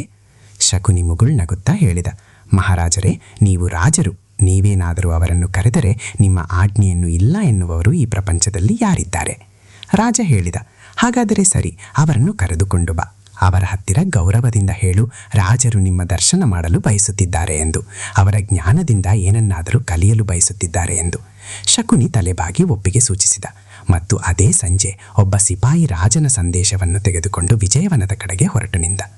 ಯಾವಾಗ ಸಿಪಾಯಿ ಸಾಧು ಆತ್ರೇಯರಿಗೆ ಸಂದೇಶ ನೀಡಿದನೋ ಆಗ ಅವರಿಗೆ ಮೊದಲು ಸ್ವಲ್ಪ ಅನುಮಾನವಾಯಿತು. ಅವರು ಯೋಚಿಸಿದರು, ರಾಜ ನನ್ನನ್ನು ಏಕೆ ಭೇಟಿಯಾಗಲು ಬಯಸುತ್ತಿದ್ದಾರೆ? ನಾನಂತೂ ಒಬ್ಬ ಫಕೀರ. ಅವರು ಸಿಪಾಯಿಯನ್ನು ಕೇಳಿದರು, ಅಪ್ಪ, ರಾಜರಿಗೆ ಏನು ಕೆಲಸವಂತೆ? ಸಿಪಾಯಿ ಉರುಹೊಡೆದಿದ್ದ ಉತ್ತರವನ್ನೇ ನೀಡಿದ. ಮಹಾರಾಜರು ಹೇಳಿದ್ದಾರೆ, ಅವರು ನಿಮ್ಮ ಪಾಂಡಿತ್ಯ ಮತ್ತು ನಿಮ್ಮ ಜ್ಞಾನದಿಂದ ಬಹಳ ಪ್ರಭಾವಿತರಾಗಿದ್ದಾರೆ ಮತ್ತು ಸತ್ಸಂಗ ಮಾಡಲು ಬಯಸುತ್ತಿದ್ದಾರೆ ಎಂದು. ಆತ್ರೇಯರು ತಮ್ಮ ಪತ್ನಿ ಮಾಯಾವತಿಯ ಕಡೆಗೆ ನೋಡಿದರು. ಮಾಯಾವತಿಯವರ ಕಣ್ಣುಗಳಲ್ಲಿ ಒಂದು ವಿಚಿತ್ರವಾದ ಭಾವವಿತ್ತು. ಅವರು ತಮ್ಮ ಪತಿಗೆ ಏನನ್ನೋ ಹೇಳಲು ಬಯಸುತ್ತಿದ್ದಾರೆ, ತಡೆಯಲು ಬಯಸುತ್ತಿದ್ದಾರೆ ಎನಿಸುತ್ತಿತ್ತು. ಆದರೆ ಸಂಕೋಚದ ಕಾರಣದಿಂದ ಹೇಳಲಾಗುತ್ತಿರಲಿಲ್ಲ. ಅವರಿಗೆ ಒಳಗಿನಿಂದಲೇ ಒಂದು ವಿಚಿತ್ರ ಭಯದ ಅನುಭವವಾಗುತ್ತಿತ್ತು. ಅದೆಂಥ ಗಾಬರಿ ಎಂದರೆ ಅದು ಯಾವುದೋ ಮುಂದೆ ಬರಲಿರುವ ಆಪತ್ತಿನ ಕಡೆಗೆ ಸನ್ನೆ ಮಾಡುತ್ತಿತ್ತು. ಅವರು ಬಹಳ ಮೆಲ್ಲಗೆ ಕೇಳಿದರು, ಸ್ವಾಮಿ, ಅಲ್ಲಿಗೆ ಹೋಗುವುದು ಅಗತ್ಯವೇ? ಆತ್ರೇಯರು ತಿಳಿ ಹೇಳಿದರು, ಭಾಗ್ಯವಂತೆ, ರಾಜನ ಆಮಂತ್ರಣವನ್ನು ತಿರಸ್ಕರಿಸುವುದು ಸರಿಯಾಗುವುದಿಲ್ಲ. ಮತ್ತು ಒಂದು ವೇಳೆ ಅವರ ಮನಸ್ಸು ನಿಜವಾಗಲೂ ಜ್ಞಾನದ ಕಡೆಗೆ ವಾಲಿದ್ದರೆ, ಒಬ್ಬ ಸಾಧುವಾಗಿ ನನ್ನ ಧರ್ಮವೇನೆಂದರೆ ನಾನು ಹೋಗಿ ಅವರಿಗೆ ಸರಿಯಾದ ದಾರಿ ತೋರಿಸುವುದು. ಮಾಯಾವತಿ ಸುಮ್ಮನಾದರು. ಬಾಯಿಂದೇನೂ ಮಾತನಾಡಲಿಲ್ಲ. ಆದರೆ ಅವರ ಮನಸ್ಸು ಶಾಂತವಾಗಲಿಲ್ಲ. ಮರುದಿನ ಆತ್ರೇಯ ಮತ್ತು ಮಾಯಾವತಿ ಇಬ್ಬರೂ ತಮ್ಮ ಚಿಕ್ಕ ಗಂಟನ್ನು ಹೊತ್ತುಕೊಂಡು ರಾಜಧಾನಿಯ ಕಡೆಗೆ ನಡೆದರು. ಅವರು ಯಾವಾಗ ರಾಜಮಹಲಿಗೆ ತಲುಪಿದರೋ ಆಗ ಆತ್ರೇಯರನ್ನು ನೇರವಾಗಿ ದರ್ಬಾರಿಗೆ ಕರೆದುಕೊಂಡು ಹೋಗಲಾಯಿತು. ರಾಜ ವೀರೇಂದ್ರ ಸೇನ ತನ್ನ ಚಿನ್ನದ ಸಿಂಹಾಸನದ ಮೇಲೆ ಕುಳಿತಿದ್ದ. ಅವನು ಸಾಧುವನ್ನು ನೋಡಿದ ತಕ್ಷಣ ಗೌರವದಿಂದ ಎದ್ದು ನಿಂತ ಮತ್ತು ಅವರನ್ನು ಸ್ವಾಗತಿಸಿದ. ಹೀಗೆ ಬಹಳ ಕಡಿಮೆ ರಾಜರು ಮಾಡುತ್ತಿದ್ದರು. ರಾಜ ಹೇಳಿದ, ಬನ್ನಿ ಬನ್ನಿ ಮಹಾತ್ಮರೇ, ನೀವು ಬಂದಿದ್ದರಿಂದ ನಮ್ಮ ಈ ಧರ್ಮಪುರ ಧನ್ಯವಾಯಿತು. ಆತ್ರೇಯರು ಕೈ ಮುಗಿದು ಹೇಳಿದರು, ರಾಜರೇ, ನೀವು ಕರೆದಿರಿ, ಅದಕ್ಕೆ ನಾನು ಬಂದೆ. ಹೇಳಿ, ನಾನು ನಿಮ್ಮ ಏನು ಸೇವೆ ಮಾಡಬಲ್ಲೆ? ಇಬ್ಬರ ನಡುವೆ ಮಾತುಕತೆ ಶುರುವಾಯಿತು. ಧರ್ಮದ ಮಾತುಗಳು, ಕರ್ಮದ ಮಾತುಗಳು, ಜ್ಞಾನ ಮತ್ತು ಮೋಕ್ಷದ ಮಾತುಗಳು. ಆತ್ರೇಯರ ಜ್ಞಾನ ಯಾವುದೋ ಆಳವಾದ ಸಮುದ್ರದ ಹಾಗೆ ವಿಶಾಲವಾಗಿತ್ತು. ಅವರ ಪ್ರತಿಯೊಂದು ಶಬ್ದದಲ್ಲಿಯೂ ಒಂದು ಸತ್ಯವಿತ್ತು, ಒಂದು ಆಳವಿತ್ತು.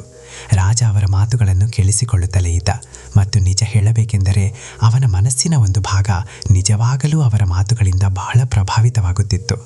ಆದರೆ ಅವನ ಮನಸ್ಸಿನ ಇನ್ನೊಂದು ಭಾಗ ಯಾವುದು ಪಾಪದ ಕತ್ತಲೆಯಲ್ಲಿತ್ತೋ ಅದು ಪದೇ ಪದೇ ಆ ಬಾಗಿಲಿನ ಕಡೆಗೆ ನೋಡುತ್ತಿತ್ತು. ಎಲ್ಲಿ ಮಾಯಾವತಿ ನಿಂತಿದ್ದರೋ ಎಲ್ಲರಿಗಿಂತ ದೂರ ಬಹಳ ಸಭ್ಯತೆಯಿಂದ ತಮ್ಮ ದೃಷ್ಟಿಯನ್ನು ಕೆಳಗೆ ನೆಟ್ಟು.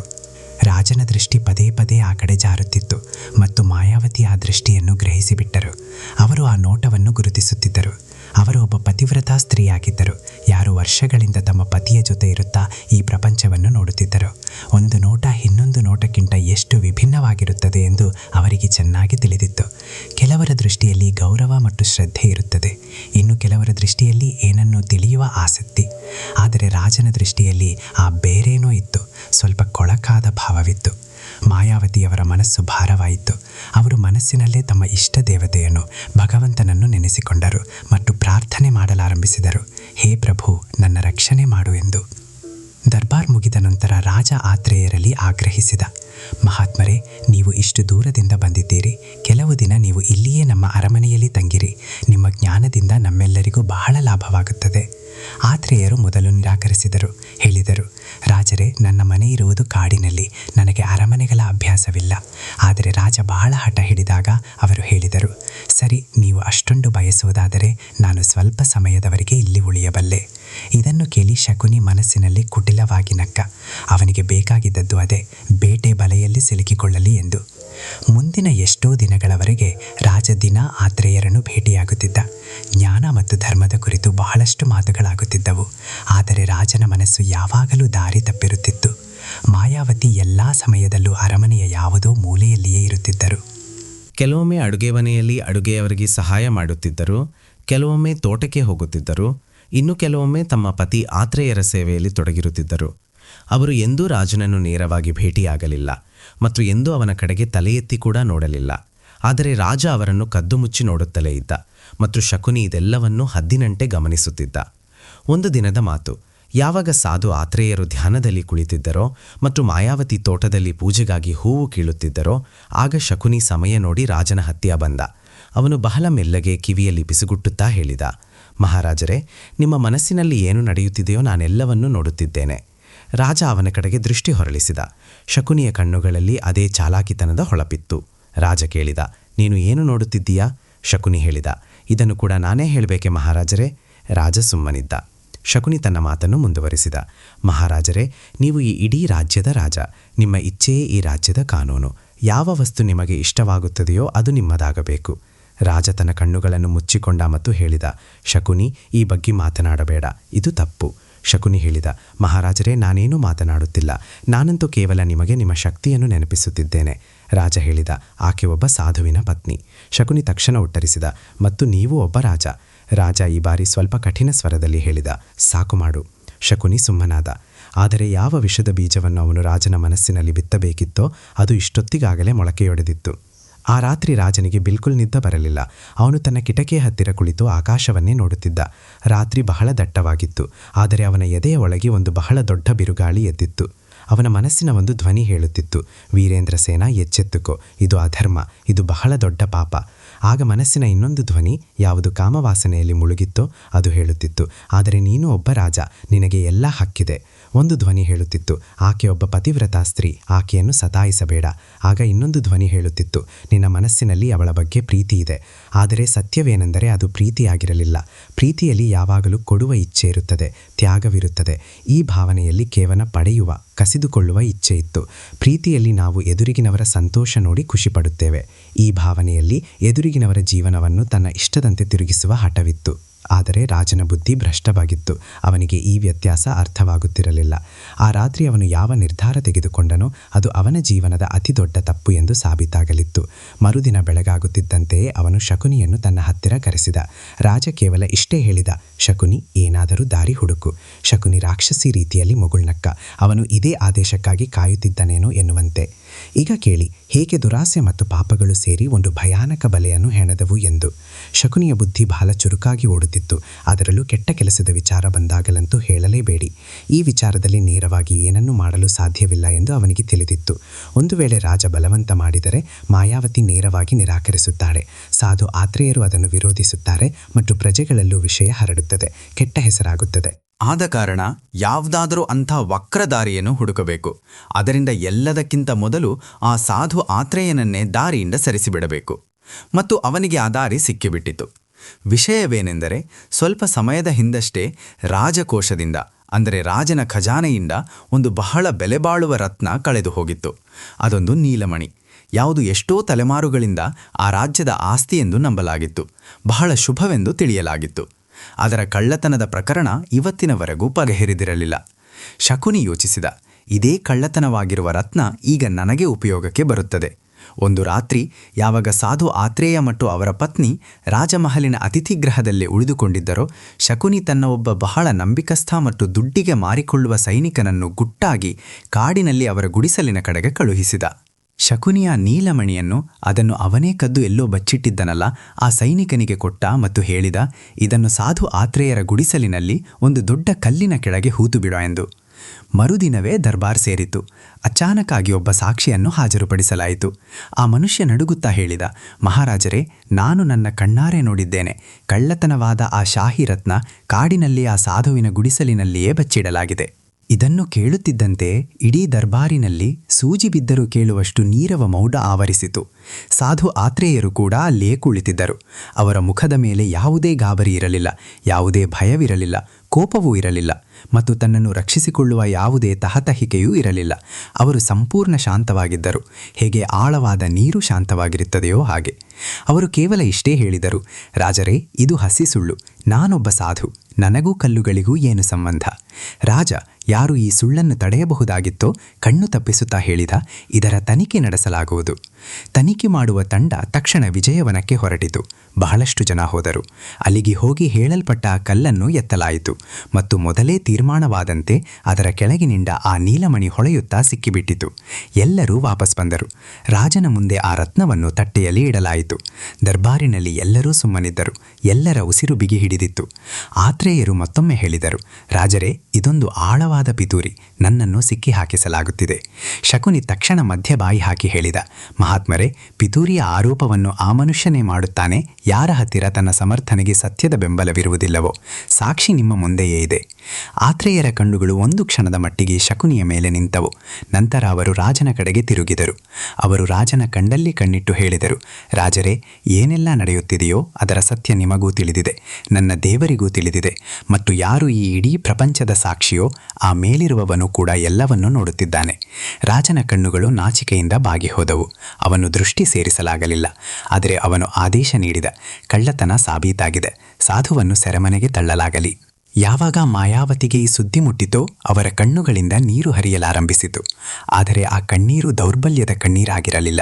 ಆ ಕಣ್ಣೀರು ಒಬ್ಬ ಅಂಥ ಸ್ತ್ರೀಯದ್ದಾಗಿತ್ತು, ಯಾರಿಗೆ ಇದು ಸಂಪೂರ್ಣ ಅನ್ಯಾಯವೆಂದು ಚೆನ್ನಾಗಿ ತಿಳಿದಿತ್ತು, ಯಾರಿಗೆ ತನ್ನ ಪತಿ ಸಂಪೂರ್ಣವಾಗಿ ನಿರ್ದೋಷಿ ಎಂದು ತಿಳಿದಿತ್ತು, ಮತ್ತು ಇದೆಲ್ಲವನ್ನು ಯಾವ ಕೊಳಕು ಉದ್ದೇಶಕ್ಕಾಗಿ ಮಾಡಲಾಗುತ್ತಿದೆ ಎನ್ನುವುದು ಆಕೆಗೆ ಅರ್ಥವಾಗಿತ್ತು.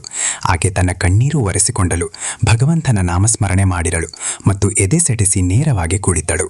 ಆಕೆ ತಾನು ಕುಗ್ಗಿ ಹೋಗುವುದಿಲ್ಲ ಎಂದು ದೃಢ ನಿರ್ಧಾರ ಮಾಡಿದಳು. ಈ ಸುದ್ದಿ ಬೆಂಕಿಯಂತೆ ಇಡೀ ರಾಜ್ಯದಲ್ಲಿ ಹರಡಿತು. ಜನ ಸುಮ್ಮನಿದ್ರು, ಏಕೆಂದರೆ ಯಾರಲ್ಲಿಯೂ ರಾಜನ ಮುಂದೆ ಸತ್ಯ ಹೇಳುವ ಧೈರ್ಯವಿರಲಿಲ್ಲ.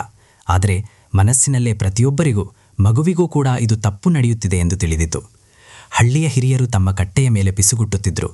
ಸಹೋದರರೇ, ಇದು ಖಂಡಿತ ಸರಿಯಾಗುತ್ತಿಲ್ಲ. ಒಬ್ಬ ನಿರಪರಾಧಿ ಸಾಧುವನ್ನು ಈ ರೀತಿ ಜೈಲಿಗೆ ಹಾಕುವುದು ಇದು ಕಲಿಯುಗವಲ್ಲದೆ ಇನ್ನೇನು? ಒಬ್ಬ ಬುದ್ಧಿವಂತ ಮುದುಕಿ ಹೇಳಿದಳು, ಮಗನೇ, ಯಾವಾಗ ರಾಜನ ಧರ್ಮವೇ ಅಲುಗಾಡಲು ಶುರು ಮಾಡುತ್ತದೆಯೋ ಆಗ ಆ ರಾಜ್ಯದ ಅಡಿಪಾಯವೇ ನಡುಗಿ ಹೋಗಿದೆ ಎಂದು ತಿಳಿಯಬೇಕು. ಮತ್ತು ಆಗಿದ್ದು ಹಾಗೆಯೇ. ಅದೇ ವಾರದಿಂದ ರಾಜಮಹಲಿನಲ್ಲಿ ಮತ್ತು ರಾಜ್ಯದಲ್ಲಿ ವಿಚಿತ್ರವಾದ ಭಯಾನಕ ಘಟನೆಗಳು ನಡೆಯಲು ಶುರುವಾದವು. ಮೊದಲ ರಾತ್ರಿ ಏನಾಯಿತು ಕೇಳಿ. ಮಹಲಿನ ಅತಿದೊಡ್ಡ ಕೋಣೆಯಲ್ಲಿ ಇರಿಸಲಾಗಿದ್ದ ಎಲ್ಲಾ ದೀಪಗಳು ಒಟ್ಟಿಗೆ ಒಂದೇ ಕ್ಷಣದಲ್ಲಿ ಆರಿ ಹೋದವು. ಅಲ್ಲಿ ಯಾವುದೇ ಜೋರಾದ ಗಾಳಿ ಬೀಸುತ್ತಿರಲಿಲ್ಲ, ನೀರು ಕೂಡ ಬಿದ್ದಿರಲಿಲ್ಲ. ಬರೀ ಊದಿದ ಹಾಗೆ ದಟ್ಟ ಕತ್ತಲೆ ಆವರಿಸಿತು. ಕೆಲಸದಾಳುಗಳು ಭಯಪಡುತ್ತಲೇ ಅವುಗಳನ್ನು ಮತ್ತೆ ಹಚ್ಚಿದರು. ಎರಡನೇ ರಾತ್ರಿ ರಾಜನಿಗೆ ಒಂದು ಬಹಳ ಭಯಾನಕ ಕನಸು ಬಿತ್ತು.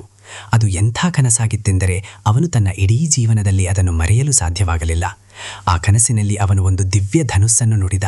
ಅದೆಂಥ ಧನುಸ್ಸೆಂದರೆ ಅದು ಯಾವುದೇ ಸಾಧಾರಣ ಮನುಷ್ಯನ ಕೈಗೆ ಸಿಗುವಂಥದ್ದಾಗಿರಲಿಲ್ಲ.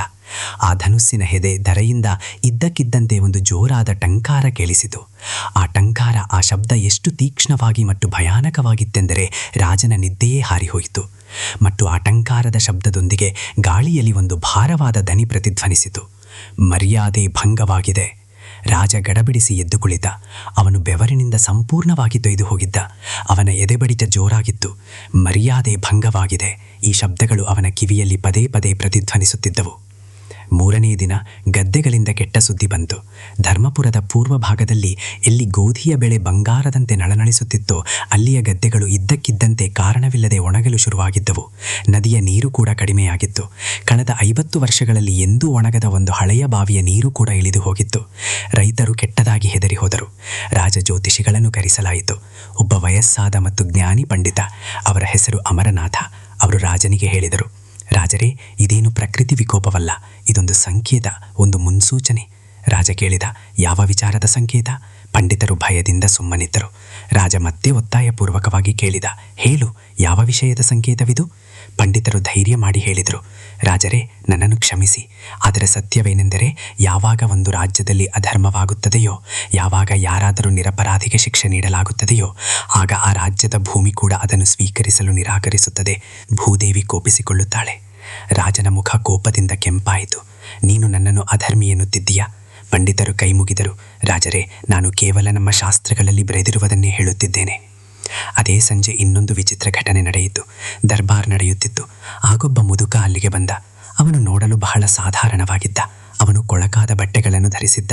ಅವನ ಸೊಂಟ ಬಾಗಿ ಹೋಗಿತ್ತು. ಕೂದಲು ಪೂರ್ತಿ ಬಿಳಿಯಾಗಿತ್ತು ಮತ್ತು ಅವನ ಕೈಯಲ್ಲಿ ಆಸರೆಗಾಗಿ ಒಂದು ಕೋಲಿತ್ತು.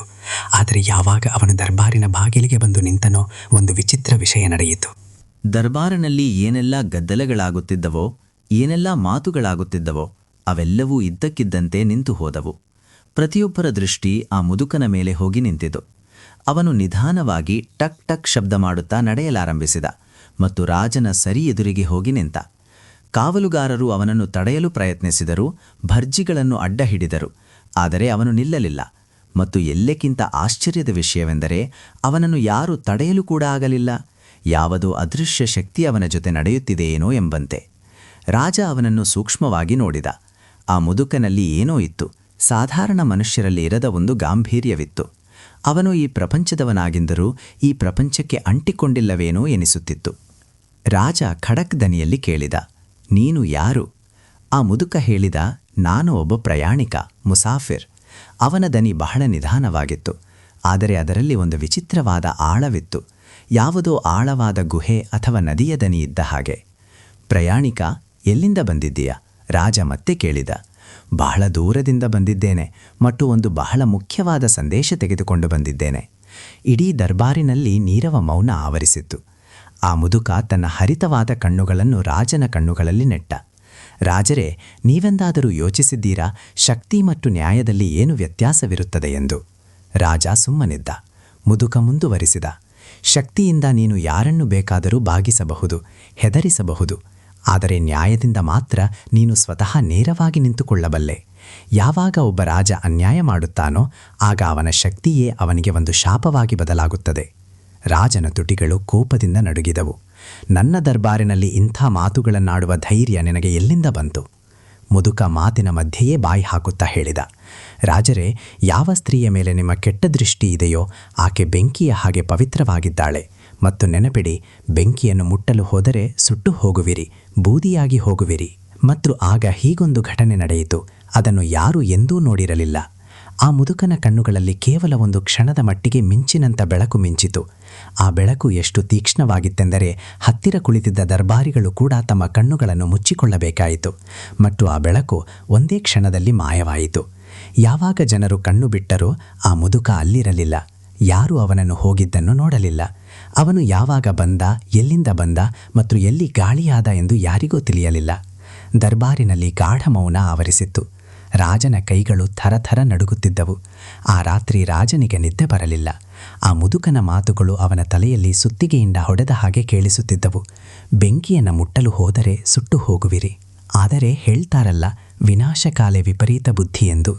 ಯಾಮ ದೌರ್ಬಲ್ಯ ಮನುಷ್ಯನನ್ನು ಸರ್ವನಾಶದ ಕಡೆಗೆ ಕರೆದುಕೊಂಡು ಹೋಗುತ್ತದೆಯೋ ಅದು ಯಾವುದೋ ಒಂದು ಎಚ್ಚರಿಕೆಯಿಂದ ಹೋಗುವುದಿಲ್ಲ. ರಾಜ ಎದ್ದ. ಅವನು ಶಕುನಿಯನ್ನು ಕರೆಸಿದ. ಮಾಯಾವತಿಯಲ್ಲಿದ್ದಾಳೆ? ಶಕುನಿ ಹೇಳಿದ.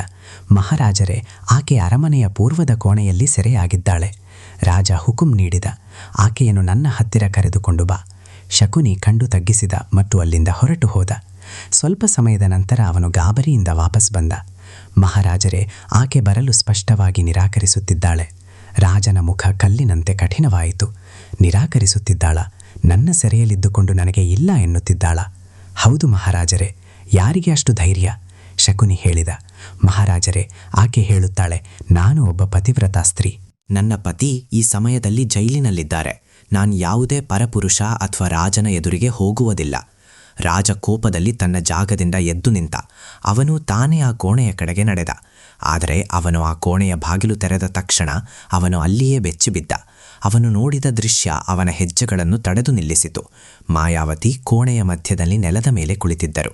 ಅವರ ಕಣ್ಣುಗಳು ಮುಚ್ಚಿದ್ದವು, ಕೈಗಳು ಜೋಡಿಸಲ್ಪಟ್ಟಿದ್ದವು ಮತ್ತು ಅವರು ಮನಸ್ಸಿನಲ್ಲೇ ಯಾವುದೋ ಮಂತ್ರ ಪಠಿಸುತ್ತಿದ್ದರು.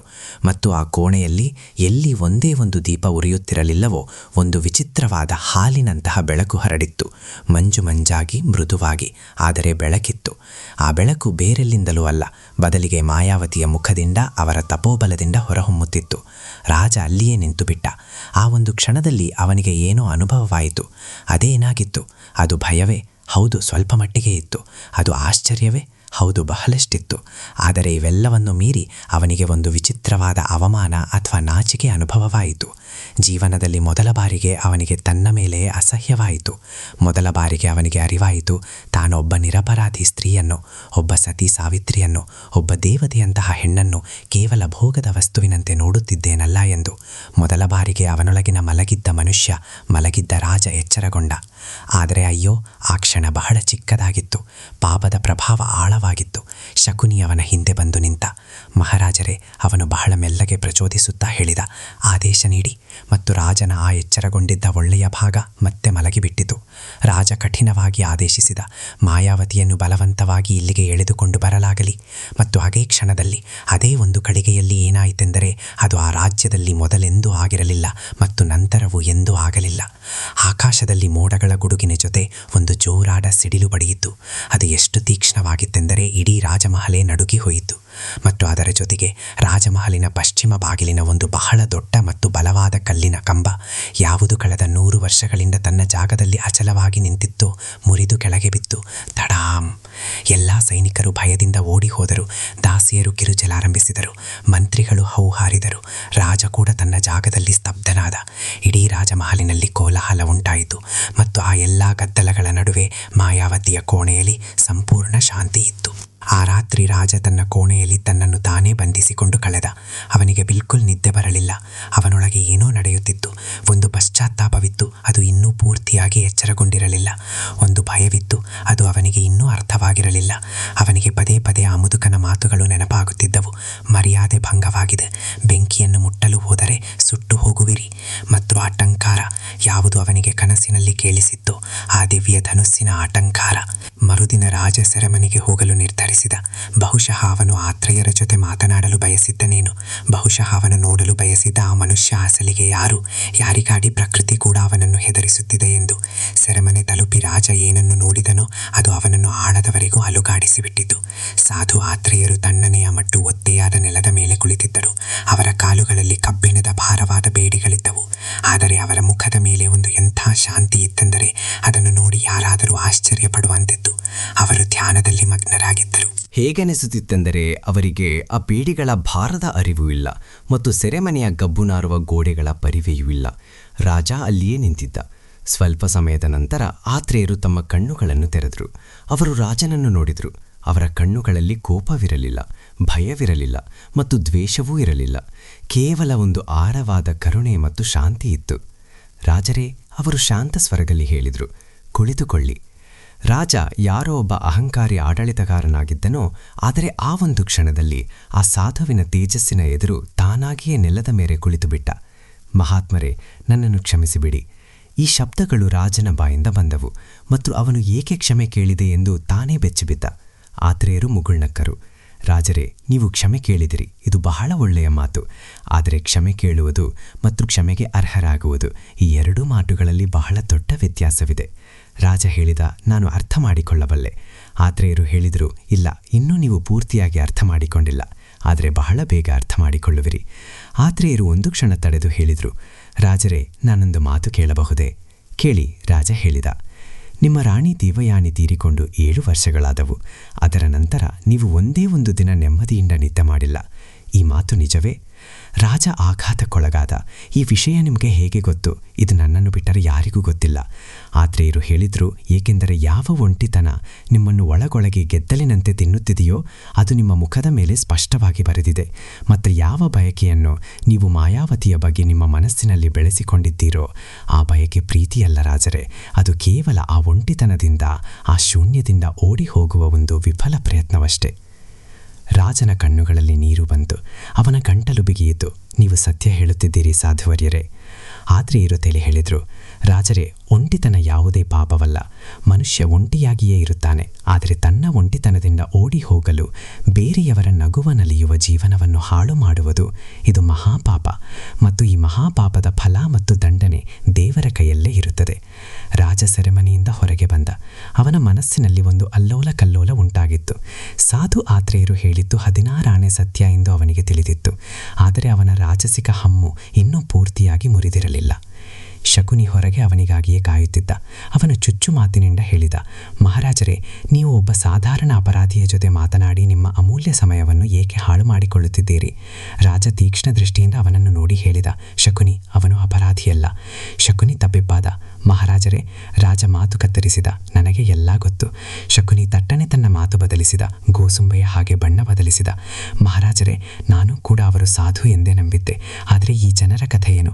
ಪ್ರಜೆಗಳಂತೂ ಆ ಸಾಧು ಕಳ್ಳ, ದೋಷಿ ಎಂದೇ ಅಂದುಕೊಂಡಿದ್ದಾರೆ. ರಾಜ ಹೇಳಿದ, ಜನರಿಗೆ ಸತ್ಯವನ್ನು ತಿಳಿಸಲಾಗುವುದು. ಶಕುನಿ ಮೆಲ್ಲಗೆ ಹೆದರಿಸುವಂತೆ ಹೇಳಿದ, ಮಹಾರಾಜರೇ, ಒಂದು ವೇಳೆ ಸತ್ಯ ಹೇಳಿದರೆ ಆಗ ಈ ಪ್ರಶ್ನೆ ಏಳುತ್ತದೆ, ಆ ರತ್ನ ಸಾಧುವಿನ ಗುಡಿಸಲಿಗೆ ತಲುಪಿದ್ದು ಹೇಗೆ ಎಂದು. ರಾಜ ಶಕುನಿಯ ಕಣ್ಣುಗಳಲ್ಲಿ ಆಳವಾಗಿ ನೋಡಿದ ಮತ್ತು ಅದೇ ಒಂದು ಕ್ಷಣದಲ್ಲಿ ಅವನಿಗೆ ಪೂರ್ತಿ ಸತ್ಯ ಕನ್ನಡಿಯ ಹಾಗೆ ಸ್ಪಷ್ಟವಾಗಿ ಅರ್ಥವಾಯಿತು. ಈ ರತ್ನವನ್ನು ಶಕುನಿಯೇ ಇಡಿಸಿತ್ತು.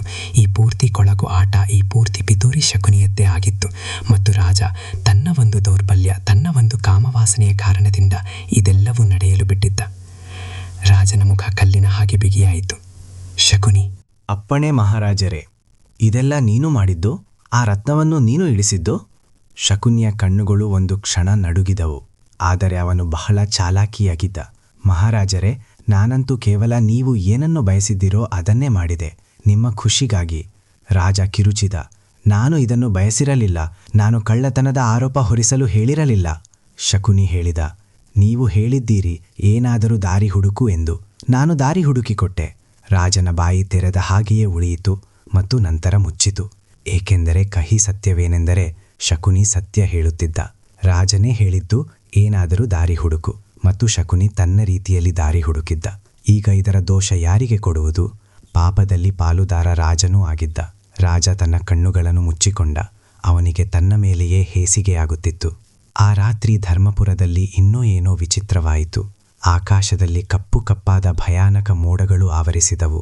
ಆದರೆ ಮಳೆಯ ಒಂದೇ ಒಂದು ಹನಿ ಕೂಡ ಬೀಳಲಿಲ್ಲ. ಬರೀ ಸುತ್ತಲೂ ಒಂದು ಉಸಿರುಗಟ್ಟುವ ದಟ್ಟ ಕತ್ತಲೆ ಇತ್ತು. ಗಾಳಿಯೂ ನಿಂತಿತ್ತು. ಎಲೆಗಳು ಕೂಡ ಅಲುಗಾಡುತ್ತಿರಲಿಲ್ಲ. ಪ್ರಾಣಿಗಳು ಸುಮ್ಮನಾಗಿದ್ದವು. ನಾಯಿಗಳು ಕೂಡ ಬೊಗಳುತ್ತಿರಲಿಲ್ಲ. ಪ್ರಜೆಗಳು ತುಂಬಾ ಹೆದರಿದ್ದರು. ಹಿರಿಯರು ಹೇಳುತ್ತಿದ್ದರು, ಇದು ಬಹಳ ದೊಡ್ಡ ಅಪಶಕುನ, ಏನೋ ಅನಾಹುತ ಆಗಲಿದೆ. ಮಕ್ಕಳು ಭಯದಿಂದ ತಮ್ಮ ತಮ್ಮ ಮನೆಗಳಲ್ಲಿ ಅಮ್ಮನ ಸೆರಗಿನಲ್ಲಿ ಅಡಗಿಕೊಂಡರು. ಎಲ್ಲ ಅರ್ಚಕರು ದೇವಸ್ಥಾನಗಳಲ್ಲಿ ಸೇರಿ ದೇವರನ್ನು ಪ್ರಾರ್ಥಿಸಲು ಶುರು ಮಾಡಿದರು. ಮತ್ತು ಅದೇ ರಾತ್ರಿ ಯಾವಾಗ ಆಕಾಶದಲ್ಲಿ ಆ ವಿಚಿತ್ರ ಕತ್ತಲೆ ಆವರಿಸಿತ್ತೋ, ಒಂದು ಚಮತ್ಕಾರವಾಯಿತು. ಸಾಧು ಆತ್ರೇಯರ ಸೆರೆಮನಿಯ ಕಬ್ಬಿಣದ ಬಲವಾದ ಬೇಡಿಗಳು ಯಾರೂ ಮುಟ್ಟದೆಯೇ ತಾನಾಗಿಯೇ ಖಟ್ ಎನ್ನುವ ಶಬ್ದದೊಂದಿಗೆ ಮುರಿದು ಬಿದ್ದವು. ಕಾವಲುಗಾರರು ಇದನ್ನು ತಮ್ಮ ಕಣ್ಣಾರೆ ಕಂಡರು ಮತ್ತು ಭಯದಿಂದ ತಮ್ಮ ಪ್ರಾಣ ಉಳಿಸಿಕೊಳ್ಳಲು ಓಡಿಹೋದರು. ಆತ್ರೇಯರು ತಮ್ಮ ಜಾಗದಲ್ಲಿ ಶಾಂತವಾಗಿ ಕುಳಿತಿದ್ದರು. ಅವರು ಹೇಳಿದರು, ಇದು ಈಶ್ವರನ ಸಂಕೇತ, ನಾನು ಮುಕ್ತನಾಗಿದ್ದೇನೆ ಎಂದು. ಆದರೆ ನಾನು ಇಲ್ಲಿಂದ ಕಳ್ಳನ ಹಾಗೆ ಓಡಿ ಹೋಗುವುದಿಲ್ಲ. ರಾಜ ಸ್ವತಃ ಬಂದು ನನಗೆ ಗೌರವದೊಂದಿಗೆ ಬಿಡುಗಡೆ ನೀಡುವವರೆಗೂ ನಾನು ಹೋಗುವುದಿಲ್ಲ. ಈ ಸುದ್ದಿ ಬೆಳಗಾಗುತ್ತಿದ್ದಂತೆಯೇ ರಾಜನಿಗೆ ತಲುಪಿತು ಮತ್ತು ಅದರ ಜೊತೆಗೆ ಇನ್ನೊಂದು ಸುದ್ದಿಯೂ ತಲುಪಿತು. ರಾತ್ರಿ ಒಬ್ಬ ರೈತನ ಗದ್ದೆಯಲ್ಲಿ ಯಾವುದು ಎಷ್ಟೋ ದಿನಗಳಿಂದ ಪೂರ್ತಿ ಒಣಗಿತ್ತೋ ಇದ್ದಕ್ಕಿದ್ದಂತೆ ನೀರು ಬಂತು. ಬಾವಿಯಿಂದ, ನೆಲದಿಂದ ನೀರು ಉಕ್ಕಿ ಬಂತು ಮತ್ತು ಆ ನೀರಿನ ಜೊತೆ ಜನರು ಹೇಳುತ್ತಾರೆ ಒಂದು ಬಹಳ ಹಿತವಾದ ಸುವಾಸನೆಯುಕ್ತ ಪರಿಮಳ ಕೂಡ ಇತ್ತು. ದೇವಸ್ಥಾನಗಳಲ್ಲಿ ಹವನದ ಸಮಯದಲ್ಲಿ ಬರುವ ಪವಿತ್ರ ಪರಿಮಳದ ಹಾಗೆ. ಜನರು ಓಡಿ ಅಲ್ಲಿಗೆ ಹೋದರು. ಎಲ್ಲರೂ ಈ ಪವಾಡವನ್ನು ತಮ್ಮ ಕಣ್ಣಾರೆ ಕಂಡರು ಮತ್ತು ಎಲ್ಲರಿಗೂ ತಿಳಿಯಿತು, ಇದೇನೋ ಸಾಧಾರಣ ಘಟನೆಯಲ್ಲ, ಇದು ಮೇಲಿರುವವನ ಸೂಚನೆ ಎಂದು. ರಾಜ ತನ್ನ ಸಿಂಹಾಸನದ ಮೇಲೆ ಕುಳಿತಿದ್ದ. ಆದರೆ ಇಂದು ಅವನು ಪ್ರತಿದಿನ ಕೂರುವ ಆ ದರ್ಪದೊಂದಿಗೆ ಕೂತಿರಲಿಲ್ಲ.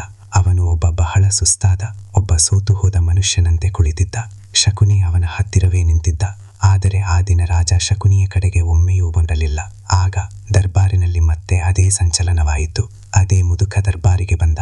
ಅವನೇ ಯಾರು ಕೆಲವು ದಿನಗಳ ಹಿಂದೆ ಕೂಡ ಬಂದು ಎಚ್ಚರಿಕೆ ನೀಡಿ ಹೋಗಿದ್ದನೋ ಅವನು. ಆದರೆ ಈ ಬಾರಿ ಅವನು ಸ್ವಲ್ಪ ಬೇರೆ ರೀತಿಯಲ್ಲಿ ಕಾಣುತ್ತಿದ್ದ. ಅವನ ನಡಿಗೆ ಹಾಗೆಯೇ ಇತ್ತು, ನಿಧಾನ. ಆದರೆ ಅವನ ಸುತ್ತಲೂ ಏನೋ ಇತ್ತು, ಒಂದು ಅಂತಹ ಪ್ರಕಾಶ. ಅದು ಕಣ್ಣಿಗೆ ಕಾಣದಿದ್ದರೂ ಅನುಭವಕ್ಕೆ ಬರುತ್ತಿತ್ತು, ಬೆಂಕಿಯ ಶಾಖ ಅನುಭವಕ್ಕೆ ಬರುವಂತೆ.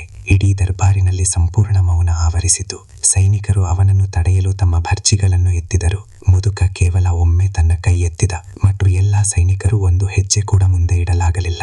ಅವರ ಕಾಲುಗಳು ನೆಲಕ್ಕೆ ಅಂಟಿಕೊಂಡಿವೆಯೇನೋ ಎನ್ನುವಂತೆ. ಆ ಮುದಕ ರಾಜನ ಸರಿ ಎದುರಿಗೆ ಬಂದು ನಿಂತುಕೊಂಡ. ರಾಜ ಎದ್ದು ನಿಲ್ಲಲು ಪ್ರಯತ್ನಿಸಿದ. ಆದರೆ ಅವನು ತನ್ನ ಸಿಂಹಾಸನದಿಂದ ಏಳಲಾಗಲಿಲ್ಲ. ಒಂದು ವಿಚಿತ್ರವಾದ ಶಕ್ತಿ ಇತ್ತು ಆ ಮುದಕನಲ್ಲಿ. ಯಾವುದು ರಾಜನನ್ನು ಕಟ್ಟಿಹಾಕಿತ್ತು. ರಾಜರೇ, ಅವನು ಕರೆದ. ನೀನು ಯಾರು? ರಾಜನ ದನಿ ನಡುಗುತ್ತಿತ್ತು. ಅದರಲ್ಲಿ ಭಯವಿತ್ತು. ನಾನು ಅವನೇ, ಯಾರು ಪ್ರತಿ ಯುಗದಲ್ಲೂ ಬರುತ್ತಾನೋ. ಯಾವಾಗ ಧರ್ಮಕ್ಕೆ ಹಾನಿಯಾಗುತ್ತದೆಯೋ, ಯಾವಾಗ ಮರ್ಯಾದೆ ಮುರಿಯುತ್ತದೆಯೋ ಮತ್ತು ಅಧಿಕಾರ ಕುರುಡಾಗುತ್ತದೆಯೋ. ರಾಜ ಹೇಳಿದ. ನನಗೇನೂ ಅರ್ಥವಾಗಲಿಲ್ಲ. ಮುದುಕ ಹೇಳಿದ, ಈಗ ಅರ್ಥವಾಗುತ್ತದೆ.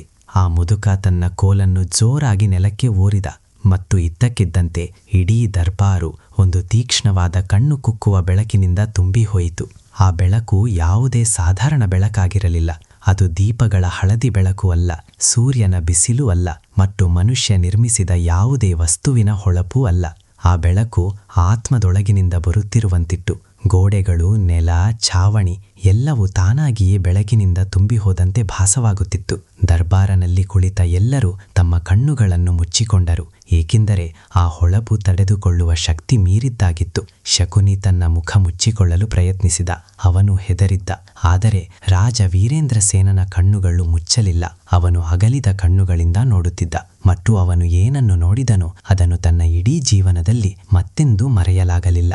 ಆ ಮುದುಕನ ಶರೀರ ನಿಧಾನವಾಗಿ ಬದಲಾಗುತ್ತಿತ್ತು. ಅವನ ಬಾಗಿದ ಸೊಂಟ ನೇರವಾಯಿತು. ಅವನ ಕೊಳಕು ಬಟ್ಟೆಗಳು ಬಂಗಾರದ ಬಣ್ಣದ ರಾಜವಸ್ತ್ರಗಳಾಗಿ ಬದಲಾದವು. ಅವನ ಬಿಳಿ ಕೂದಲು ಕಪ್ಪಾಗಲಿಲ್ಲ, ಆದರೆ ಅವುಗಳಲ್ಲಿ ಒಂದು ವಿಚಿತ್ರವಾದ ಹೊಳಪು ಬಂತು. ಮತ್ತು ಅವನ ಕಣ್ಣುಗಳು, ಆ ಕಣ್ಣುಗಳಲ್ಲಿ ರಾಜ ಮೊದಲೇ ಒಂದು ಅಸಾಧಾರಣ ತೇಜಸ್ಸನ್ನು ಕಂಡಿದ್ದನಲ್ಲ, ಈಗ ಆ ಕಣ್ಣುಗಳು ಪೂರ್ತಿಯಾಗಿ ತೆರೆದಿದ್ದವು. ಆ ಕಣ್ಣುಗಳಲ್ಲಿ ಮುಪ್ಪಿರಲಿಲ್ಲ ಮತ್ತು ಯೌವನವೂ ಇರಲಿಲ್ಲ. ಅದರಲ್ಲಿ ಇತ್ತು ಸಮಯ, ಯುಗಗಳ, ಶತಮಾನಗಳ, ಅನಂತ ಕಾಲದ ಲೆಕ್ಕಾಚಾರ.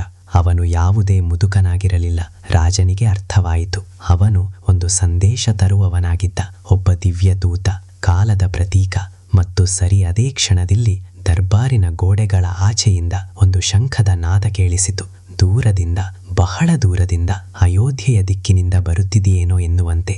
ಅದು ಎಂಥ ಶಂಖನಾದವಾಗಿತ್ತೆಂದರೆ ರಾಜ ಮೊದಲು ಎಂದೂ ಕೇಳಿರಲಿಲ್ಲ. ಅದು ಯಾವುದೇ ಸಾಧಾರಣ ಶಂಖವಾಗಿರಲಿಲ್ಲ. ಅದರ ಧ್ವನಿಯಲ್ಲಿ ಒಂದು ಎಂಥ ಶಕ್ತಿ ಇತ್ತೆಂದರೆ ಅದು ಮೂಳೆಗಳವರೆಗೂ ತಲುಪುತ್ತಿತ್ತು, ಮನಸ್ಸನ್ನು ಕಲಕುತ್ತಿತ್ತು. ಮತ್ತು ನಂತರ ಸಿಂಹಾಸನದ ಸರಿಯಾಗಿ ಮೇಲೆ, ಎಲ್ಲಿ ರಾಜ್ಯದ ಲಾಂಛನವಿದ್ದಿತ್ತು, ಒಂದು ನೆರಳು ಪ್ರತ್ಯಕ್ಷವಾಯಿತು. ಇಲ್ಲ, ಅದು ನೆರಳಾಗಿರಲಿಲ್ಲ, ಅದೊಂದು ಆಕೃತಿಯಾಗಿತ್ತು. ಕೈಯಲ್ಲಿ ಧನುಸ್ಸು ಹಿಡಿದುಕೊಂಡು, ಒಂದು ಮರ್ಯಾದಿತ ಮುದ್ರೆಯಲ್ಲಿ, ಒಂದು ಹೆಜ್ಜೆ ಮುಂದೆ, ಒಂದು ಹೆಜ್ಜೆ ಹಿಂದೆ, ಅವನು ಪ್ರತೀಕ್ಷಣ ನ್ಯಾಯ ಮಾಡಲು ಸಿದ್ಧನಾಗಿದ್ದಾನೆ ಎನ್ನುವಂತೆ. ರಾಜ ವೀರೇಂದ್ರ ಸೇನನಿಗೆ ಒಂದೇ ಕ್ಷಣದಲ್ಲಿ ಎಲ್ಲವೂ ಅರ್ಥವಾಯಿತು. ಇದು ಭಗವಾನ್ ರಾಮ.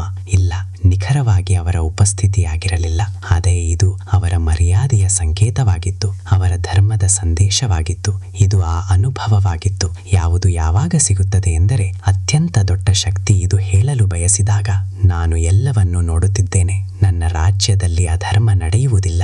ರಾಜ ತನ್ನ ಸಿಂಹಾಸನದಿಂದ ತೂರಾಡುತ್ತಾ ಕೆಳಗೆ ಇಳಿದ ಮತ್ತು ಮೊಣಕಾಲೂರಿ ನೆಲದ ಮೇಲೆ ಕುಳಿತ. ಅವನ ಕಣ್ಣುಗಳು ಮುಚ್ಚಿದವು ಮತ್ತು ಆ ಮುಚ್ಚಿದ ಕಣ್ಣುಗಳಿಂದ ಪಶ್ಚಾತ್ತಾಪದ ಕಣ್ಣೀರು ಹರಿಯಲಾರಂಭಿಸಿತು. ಆ ದಿವ್ಯದೂತ ಗಂಭೀರ ಸ್ವರದಲ್ಲಿ ಹೇಳಿದ, ರಾಜ ವೀರೇಂದ್ರ ಸೇನ, ಕೇಳು. ರಾಜದಲ್ಲಿ ಬಾಗಿಸಿಯೇ ಹೇಳಿದ, ನಾನು ಕೇಳುತ್ತಿದ್ದೇನೆ ಪ್ರಭು. ಧರ್ಮಪುರದ ಸ್ಥಾಪನೆಯನ್ನು ನಿನ್ನ ಪೂರ್ವಜರು ಧರ್ಮದ ಹೆಸರಿನಲ್ಲಿ ಮಾಡಿದ್ದರು. ಈ ರಾಜ್ಯದ ಅಡಿಪಾಯದಲ್ಲಿ ಸತ್ಯವಿತ್ತು, ನ್ಯಾಯವಿತ್ತು ಮತ್ತು ಮರ್ಯಾದೆಯಿತ್ತು. ಇಂದು ಅದೇ ಅಡಿಪಾಯದ ಮೇಲೆ ನೀನು ಅಧರ್ಮದ ಭಾರವನ್ನು ಹಾಕಿದ್ದೀಯಾ. ನೀನು ನಿನ್ನ ಕಾಮವಾಸನೆಗಾಗಿ ಈ ಪವಿತ್ರ ಗದ್ದಿಗೆಯನ್ನು ಕಲ್ಮಶಗೊಳಿಸಿದೆ. ರಾಜನ ತಲೆ ಇನ್ನೂ ಬಾಗಿತ್ತು. ಅವನು ನಾಚಿಕೆಯಿಂದ ಕುಗ್ಗಿ ಹೋಗುತ್ತಿದ್ದ. ದೂತ ಹೇಳಿದ, ನೀನು ಒಬ್ಬ ನಿರ್ದೋಷಿ ಸಾಧುವನ್ನು ಸೆರೆಮನೆಗೆ ಹಾಕಿದೆ. ಒಬ್ಬ ಪತಿವ್ರತಾ ಸ್ತ್ರೀಯ ಮೇಲೆ ಕೆಟ್ಟ ದೃಷ್ಟಿ ಬೀರಿದೆ. ಒಬ್ಬ ಮುಗ್ಧನನ್ನು ಸತಾಯಿಸಿದೆ. ಇದು ಪಾಪ, ಇದು ಮಹಾಪಾಪ. ನನಗೆ ಗೊತ್ತು. ರಾಜ ಅಳುತ್ತಾ ಹೇಳಿದ, ನನಗೆ ಎಲ್ಲ ಗೊತ್ತು. ನನ್ನಿಂದ ಬಹಳ ದೊಡ್ಡ ತಪ್ಪಾಗಿದೆ. ಆದರೆ ಯಾರು ತಿಳಿದಿಲ್ಲವೋ ಅವರು ನಿನ್ನ ಹತ್ತಿರವೇ ನಿಂತಿದ್ದಾರೆ. ಒಂದು ಕ್ಷಣ ತಡೆದು ಆ ದೂತನ ದೃಷ್ಟಿ ಶಕುನಿಯ ಮೇಲೆ ಬಿತ್ತು. ಶಕುನಿಯ ಮುಖ ಭಯದಿಂದ ಬಿಳಿಚಿಕೊಂಡಿತ್ತು. ರಕ್ತವೇ ಇಲ್ಲವೇನೋ ಎನ್ನುವಂತೆ.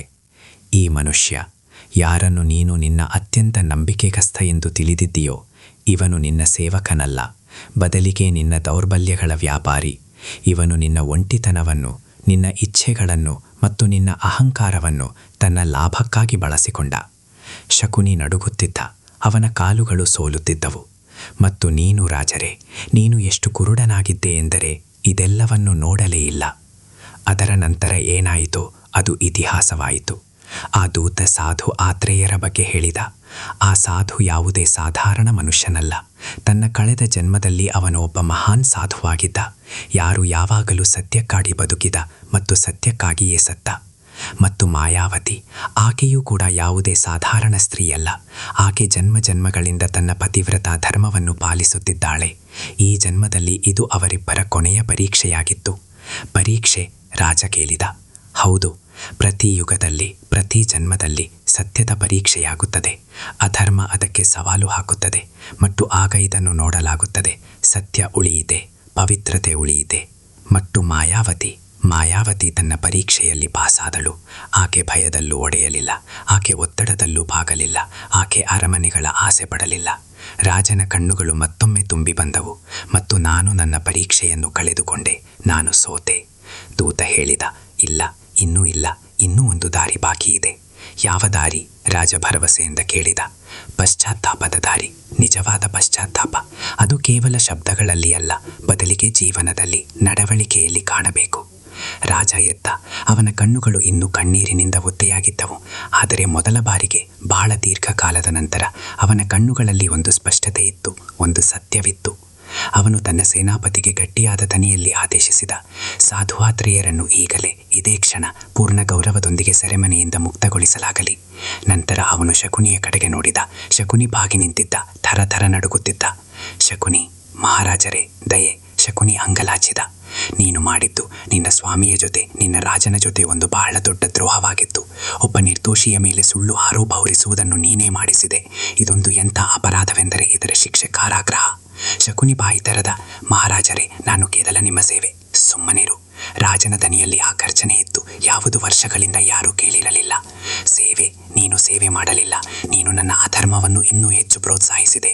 ಒಬ್ಬ ಒಳ್ಳೆಯ ಮಂತ್ರಿಯ ಕರ್ತವ್ಯವೆಂದರೆ ತನ್ನ ರಾಜನನ್ನು ಪಾಪ ಮಾಡದಂತೆ ತಡೆಯುವುದು, ಅವನಿಗೆ ಸರಿಯಾದ ಸಲಹೆ ನೀಡುವುದು. ನೀನಂತೂ ಆ ಪಾಪದ ದಾರಿಯನ್ನು ಇನ್ನೂ ಸುಲಭ ಮಾಡಿಕೊಟ್ಟೆ. ಯಾಕೆಂದರೆ ನೀನು ನಿನ್ನ ಬೇಳೆ ಬೇಯಿಸಿಕೊಳ್ಳಲು. ಶಕುನಿಯ ಮೊಣಕಾಲುಗಳು ನಡುಕಲಾರಂಭಿಸಿದವು. ಸೈನಿಕರೇ, ಈ ದುಷ್ಟ ಶಕುನಿಯನ್ನು ಕಾರಾಗೃಹಕ್ಕೆ ತಳ್ಳಿರಿ. ಇವನ ವಿರುದ್ಧ ಪೂರ್ಣ ತನಿಖೆಯಾಗಲಿ. ಸೈನಿಕರು ಮುಂದೆ ಬಂದು ಅವನನ್ನು ಬಂಧಿಸಿದರು.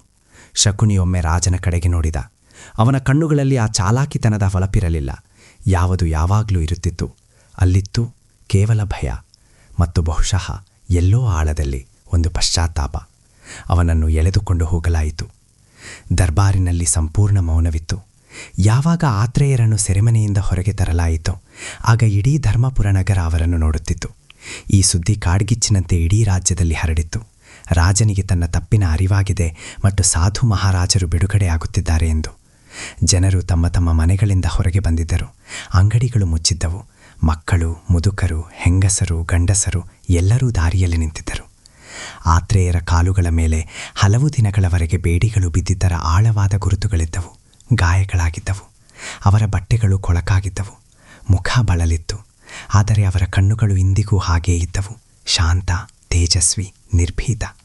ಅವರಿಗೆ ಮೊದಲೇ ತಿಳಿದಿದ್ದೇನೋ ಇದೆಲ್ಲ ಆಗಲೇಬೇಕಿತ್ತು ಎಂದು, ಮತ್ತು ಇದೆಲ್ಲವೂ ಮುಗಿಯಲೂ ಬೇಕಿತ್ತು ಎಂದು. ಯಾವಾಗ ಅವರು ಅರಮನೆಯ ಬಾಗಿಲಿಗೆ ತಲುಪಿದರೋ ಅಲ್ಲಿ ಮಾಯಾವತಿ ನಿಂತಿದ್ದರು. ಅವರು ಅಲ್ಲಿ ಯಾವಾಗಲಿಂದ ನಿಂತಿದ್ದರೋ ಯಾರಿಗೂ ತಿಳಿದಿರಲಿಲ್ಲ. ಸುಮ್ಮನೆ ನಿಂತಿದ್ದರು, ವಿಗ್ರಹದ ಹಾಗೆ. ಯಾವಾಗ ಅವರು ತಮ್ಮ ಪತಿ ಆತ್ರೇಯರನ್ನು ನೋಡಿದರೋ ಅವರ ಕಣ್ಣುಗಳಿಂದ ಕಣ್ಣೀರು ಹರಿಯಿತು. ಆದರೆ ಅದು ದುಃಖದ ಕಣ್ಣೀರಾಗಿರಲಿಲ್ಲ, ಅದು ಆ ನೆಮ್ಮದಿಯ ಕಣ್ಣೀರಾಗಿತ್ತು. ಯಾವುದು ವರ್ಷಗಳ ಕಾಯುವಿಕೆ ಪೂರ್ಣವಾದಾಗ ಬರುತ್ತದೆ, ಯಾವಾಗ ದೇವರ ನ್ಯಾಯ ಸಿಗುತ್ತದೆಯೋ ಆಗ. ಅವರು ಓಡಿ ಬಂದು ಆತ್ರೇಯರ ಹತ್ತಿರ ಬಂದು ಮತ್ತು ಅವರ ಪಾದ ಮುಟ್ಟಿದರು. ಆತ್ರೇಯರು ಅವರ ತಲೆಯ ಮೇಲೆ ಕೈಯಿಟ್ಟರು. ನನಗೆ ತಿಳಿದಿತ್ತು, ಅವರು ಹೇಳಿದರು, ನಿನ್ನ ನಂಬಿಕೆ ಎಂದೂ ಮುರಿಯುವುದಿಲ್ಲ ಎಂದು. ಮಾಯಾವತಿ ಏನನ್ನೂ ಹೇಳಲಿಲ್ಲ, ಕೇವಲ ಕೈ ಮುಗಿದರು. ಆಕಾಶದ ಕಡೆಗೆ ನೋಡಿದರು ಮತ್ತು ಮನಸ್ಸಿನಲ್ಲಿ ದೇವರಿಗೆ ಧನ್ಯವಾದ ಹೇಳಿದರು. ರಾಜ ವೀರೇಂದ್ರ ಸೇನ ನಡೆದುಕೊಂಡು ಆತ್ರೇಯರ ಎದುರಿಗೆ ಬಂದ. ಅವನು ತನ್ನ ಕಿರೀಟವನ್ನು ತೆಗೆದ. ಇದೊಂದು ಬಹಳ ಅಸಾಧಾರಣ ವಿಷಯವಾಗಿತ್ತು. ಎಲ್ಲರೂ ಆಶ್ಚರ್ಯಚಕಿತರಾದರು. ಒಬ್ಬ ರಾಜ ತನ್ನ ಕಿರೀಟವನ್ನು ಯಾರ ಮುಂದೆಯೂ ತೆಗೆಯುವುದಿಲ್ಲ. ಇದು ರಾಜ ಪದವಿಯ ಅವಮಾನ ಎಂದು ಪರಿಗಣಿಸಲಾಗುತ್ತದೆ. ಆದರೆ ವೀರೇಂದ್ರ ಸೇನ ತೆಗೆದ ಮತ್ತು ತನ್ನ ಮೊಣಕಾಲೂರಿ ಕುಳಿತ. ಮಹಾತ್ಮರೇ, ನಾನು ನಿಮ್ಮ ಜೊತೆ ಏನೆಲ್ಲ ಮಾಡಿದೆನೋ ಅದಕ್ಕೆ ಯಾವುದೇ ಕ್ಷಮೆ ಸಾಲದು. ಇದು ನನಗೆ ಚೆನ್ನಾಗಿ ತಿಳಿದಿದೆ. ಆದರೂ ಕೂಡ ನಾನು ಕೈ ಮುಗಿದು ಕ್ಷಮೆ ಕೇಳುತ್ತೇನೆ. ಅದಕ್ಕೆ ಅಲ್ಲ ನನಗೆ ಕ್ಷಮೆ ಸಿಗಲಿ ಎಂದು, ಬದಲಿಗೆ ಅದಕ್ಕಾಗಿ ನನ್ನೊಳಗಿರುವ ಪಾಪವನ್ನು ಒಪ್ಪಿಕೊಳ್ಳುವುದು ಬಹಳ ಅಗತ್ಯವಿದೆ. ಆತ್ರೇಯರು ಅವರನ್ನು ನೋಡಿದರು. ಬಹಳ ಹೊತ್ತು ನೋಡುತ್ತಲೇ ಇದ್ದರು. ನಂತರ ಹೇಳಿದರು, ರಾಜರೇ ಹೇಳಿ, ಮಹಾತ್ಮರೇ ಹೇಳಿ ಮತ್ತು ನನ್ನ ಒಂದು ಮಾತು ಕೇಳಿ. ರಾಜ ಎತ್ತ. ರಾಜರೇ, ದಂಡನೆಗಿಂತ ದೊಡ್ಡ ಪ್ರಾಯಶ್ಚಿತ್ತವೆಂದರೆ ಜಾಗೃತಿ. ಇವೇ ಶಬ್ದಗಳು ಆ ರಾತ್ರಿ ರಾಜನಿಗೆ ಕೇಳಿಸಿತು. ಯಾವುದೇ ಕನಸಿನಲ್ಲಿ ಅಲ್ಲ, ಈಗ ಆತ್ರೇಯರ ಮನೆಯಿಂದ. ನೀವು ದಂಡನೆಯನ್ನಂತೂ ಪಡೆಯುವಿರಿ, ಆದರೆ ಆ ದಂಡನೆಯನ್ನು ಬೇರೆ ಯಾರೂ ಕೊಡುವುದಿಲ್ಲ. ಆ ದಂಡನೆಯನ್ನು ನಿಮ್ಮದೇ ಮನಸ್ಸು ನೀಡುತ್ತದೆ. ಆ ದಂಡನೆ ನಿಮ್ಮ ನಿದ್ದೆಯನ್ನು ಕಸಿಯುತ್ತದೆ, ನಿಮ್ಮ ಶಾಂತಿಯನ್ನು ಕಸಿಯುತ್ತದೆ. ಎಷ್ಟೋ ವರ್ಷಗಳವರೆಗೆ ನಿಮಗೆ ಈ ವಿಷಯ ಚುಚ್ಚುತ್ತಲೇ ಇರುತ್ತದೆ, ಮತ್ತು ಇದೇ ಅತಿ ದೊಡ್ಡ ಶಿಕ್ಷೆ. ರಾಜ ಮೌನವಾಗಿ ಕೇಳಿಸಿಕೊಂಡಿದ್ದ. ಆದರೆ ಈ ದಂಡನೆಯ ನಂತರ ಒಂದು ವೇಳೆ ನೀವು ನಿಜವಾಗಲೂ ಬದಲಾದರೆ, ನಿಮ್ಮ ಮನಸ್ಸು ನಿರ್ಮಲವಾದರೆ, ಆಗ ದೇವರು ಕೂಡ ಕ್ಷಮಿಸಿಬಿಡುತ್ತಾನೆ. ಆತ್ರೇಯರ ಕಣ್ಣುಗಳಲ್ಲಿ ದಯೆ ಇತ್ತು. ಆ ದಯೆ ಯಾವುದೇ ದುರ್ಬಲ ಮನುಷ್ಯನದಾಗಿರಲಿಲ್ಲ. ಆ ದಯೆ ಒಬ್ಬ ಎಂಥ ಮನುಷ್ಯನದಾಗಿತ್ತೆಂದರೆ, ಯಾರು ಎಷ್ಟು ಬಲಶಾಲಿ ಎಂದರೆ ತನ್ನ ಅಪರಾಧಿಯನ್ನು ಕೂಡ ಕ್ಷಮಿಸಬಲ್ಲರು. ಆ ದಿನ ಸಂಜೆ ಇನ್ನೇನೋ ಆಯಿತು. ಒಂದು ಎಂಥ ಘಟನೆ ಎಂದರೆ ಜನರು ಅದನ್ನು ಇಂದಿನವರೆಗೂ ನೆನಪಿಸಿಕೊಳ್ಳುತ್ತಾರೆ. ಆಕಾಶದಲ್ಲಿ ಎಷ್ಟೋ ದಿನಗಳಿಂದ ಕಪ್ಪು ಮೋಡಗಳು ಆವರಿಸಿದ್ದವಲ್ವಾ? ಯಾವುವೂ ಸುರಿಯುತ್ತಿರಲಿಲ್ಲ, ಕೇವಲ ಹೆದರಿಸುತ್ತಿದ್ದವು. ಅವು ಇದ್ದಕ್ಕಿದ್ದಂತೆ ಸುರಿಯಲಾರಂಭಿಸಿದವು. ಧೋ ಎಂದು ಮಳೆ ಬರಲಾರಂಭಿಸಿತು. ಮೊದಲ ಹನಿ ಒಣಗಿಲ ನೆಲದ ಮೇಲೆ ಬಿದ್ದಾಗ ಜನರು ಒಂದು ಶಬ್ದ ಕೇಳಿದರು. ಬಾಯಾರಿದ ಭೂಮಿ ಒಂದು ದೀರ್ಘ ಉಸಿರು ಬಿಟ್ಟ ಹಾಗೆ. ಮಕ್ಕಳು ಖುಷಿಯಿಂದ ಹೊರಗೆ ಓಡಿದರು, ನೆನೆಯಲಾರಂಭಿಸಿದರು. ರೈತರು ತಮ್ಮ ಗದ್ದೆಗಳ ಕಡೆಗೆ ಓಡಿದರು, ಕುಣಿಯಲಾರಂಭಿಸಿದರು. ವಯಸ್ಸಾದವರು ಕೈಯೆತ್ತಿ ಕುಳಿತು ಬಿಟ್ಟರು. ಆ ಮಳೆ ಯಾವುದೇ ಸಾಧಾರಣ ಮಳೆಯಾಗಿರಲಿಲ್ಲ. ಆ ನೀರಿನಲ್ಲಿ ಒಂದು ಪರಿಮಳವಿತ್ತು. ಮಣ್ಣಿನದಲ್ಲ, ಬೇರೇನೋ, ಹೂವುಗಳದ್ದು, ದೇವಸ್ಥಾನಗಳಲ್ಲಿ ಉರಿಯುವ ಶ್ರೀಗಂಧ ಮತ್ತು ದೀಪಗಳದ್ದು. ಇಡೀ ಧರ್ಮಪುರದಲ್ಲಿ ಒಂದು ವಿಚಿತ್ರವಾದ ನೆಮ್ಮದಿ ಆವರಿಸಿತು. ಯಾವುದೋ ಒಂದು ಬಹಳ ದೊಡ್ಡ ಭಾರ ಎಷ್ಟೋ ವಾರಗಳಿಂದ ಎಲ್ಲರ ಮನಸ್ಸಿನ ಮೇಲಿತ್ತೋ ಅದು ಇಂದು ಇಳಿದು ಹೋದಂತೆ. ರಾತ್ರಿ ಮಾಯಾವತಿ ಮತ್ತು ಆತ್ರೇಯರು ಅರಮನೆಯಲ್ಲಿ ರಾಜಭೋಜನ ಮಾಡಲಿಲ್ಲ. ಅವರು ರಾಜಮಹಲಿನ ತೋಟಕ್ಕೆ ಬಂದರು ಮತ್ತು ಒಂದು ಮರದ ಕೆಳಗೆ ಕುಳಿತರು. ಆತ್ರೇಯರು ಬಹಳ ಹೊತ್ತಿನವರೆಗೆ ಏನನ್ನೂ ಹೇಳಲಿಲ್ಲ. ನಂತರ ಹೇಳಿದರು, ಮಾಯಾವತಿ, ಹೇಳಿ ಸ್ವಾಮಿ. ನನಗೆ ಗೊತ್ತಿತ್ತು ಈ ಪರೀಕ್ಷೆ ಒಂದು ದಿನ ಬರುತ್ತದೆ ಎಂದು, ಆದರೆ ಇದು ಗೊತ್ತಿರಲಿಲ್ಲ ಯಾವಾಗ ಬರುತ್ತದೆ ಎಂದು. ಮಾಯಾವತಿ ಅವರ ಕಡೆಗೆ ನೋಡಿದರು. ನಿಮಗೆ ಇದೆಲ್ಲ ಮೊದಲೇ ಗೊತ್ತಿತ್ತಾ? ಆತ್ರೇಯರು ನಗುತ್ತಾ ಹೇಳಿದರು, ಯಾವಾಗ ನಾನು ಯುವಕನಾಗಿದ್ದೆ ಆಗ ನನ್ನ ಗುರುಗಳು ನನ್ನ ಹತ್ತಿರ ಹೇಳಿದ್ದರು, ಮಗನೇ, ಒಂದು ದಿನ ನಿನ್ನ ಸತ್ಯದ ಪರೀಕ್ಷೆಯಾಗುತ್ತದೆ. ಎಷ್ಟೊಂದು ದೊಡ್ಡ ಪರೀಕ್ಷೆ ಎಂದರೆ ನೀನು ಸ್ವತಃ ತೂರಾಡಲು ಶುರು ಮಾಡುತ್ತೀಯ. ಆ ದಿನ ಕೇವಲ ಒಂದು ಮಾತು ನೆನಪಿಡು, ಯಾವ ಮನುಷ್ಯ ಈಶ್ವರನ ಮೇಲೆ ಭರವಸೆ ಇಡುತ್ತಾನೋ ಅವನು ಎಂದೂ ಒಂಟಿಯಾಗಿರುವುದಿಲ್ಲ. ಮಟ್ಟು ನೀವು ತೂರಾಡಿದಿರಾ?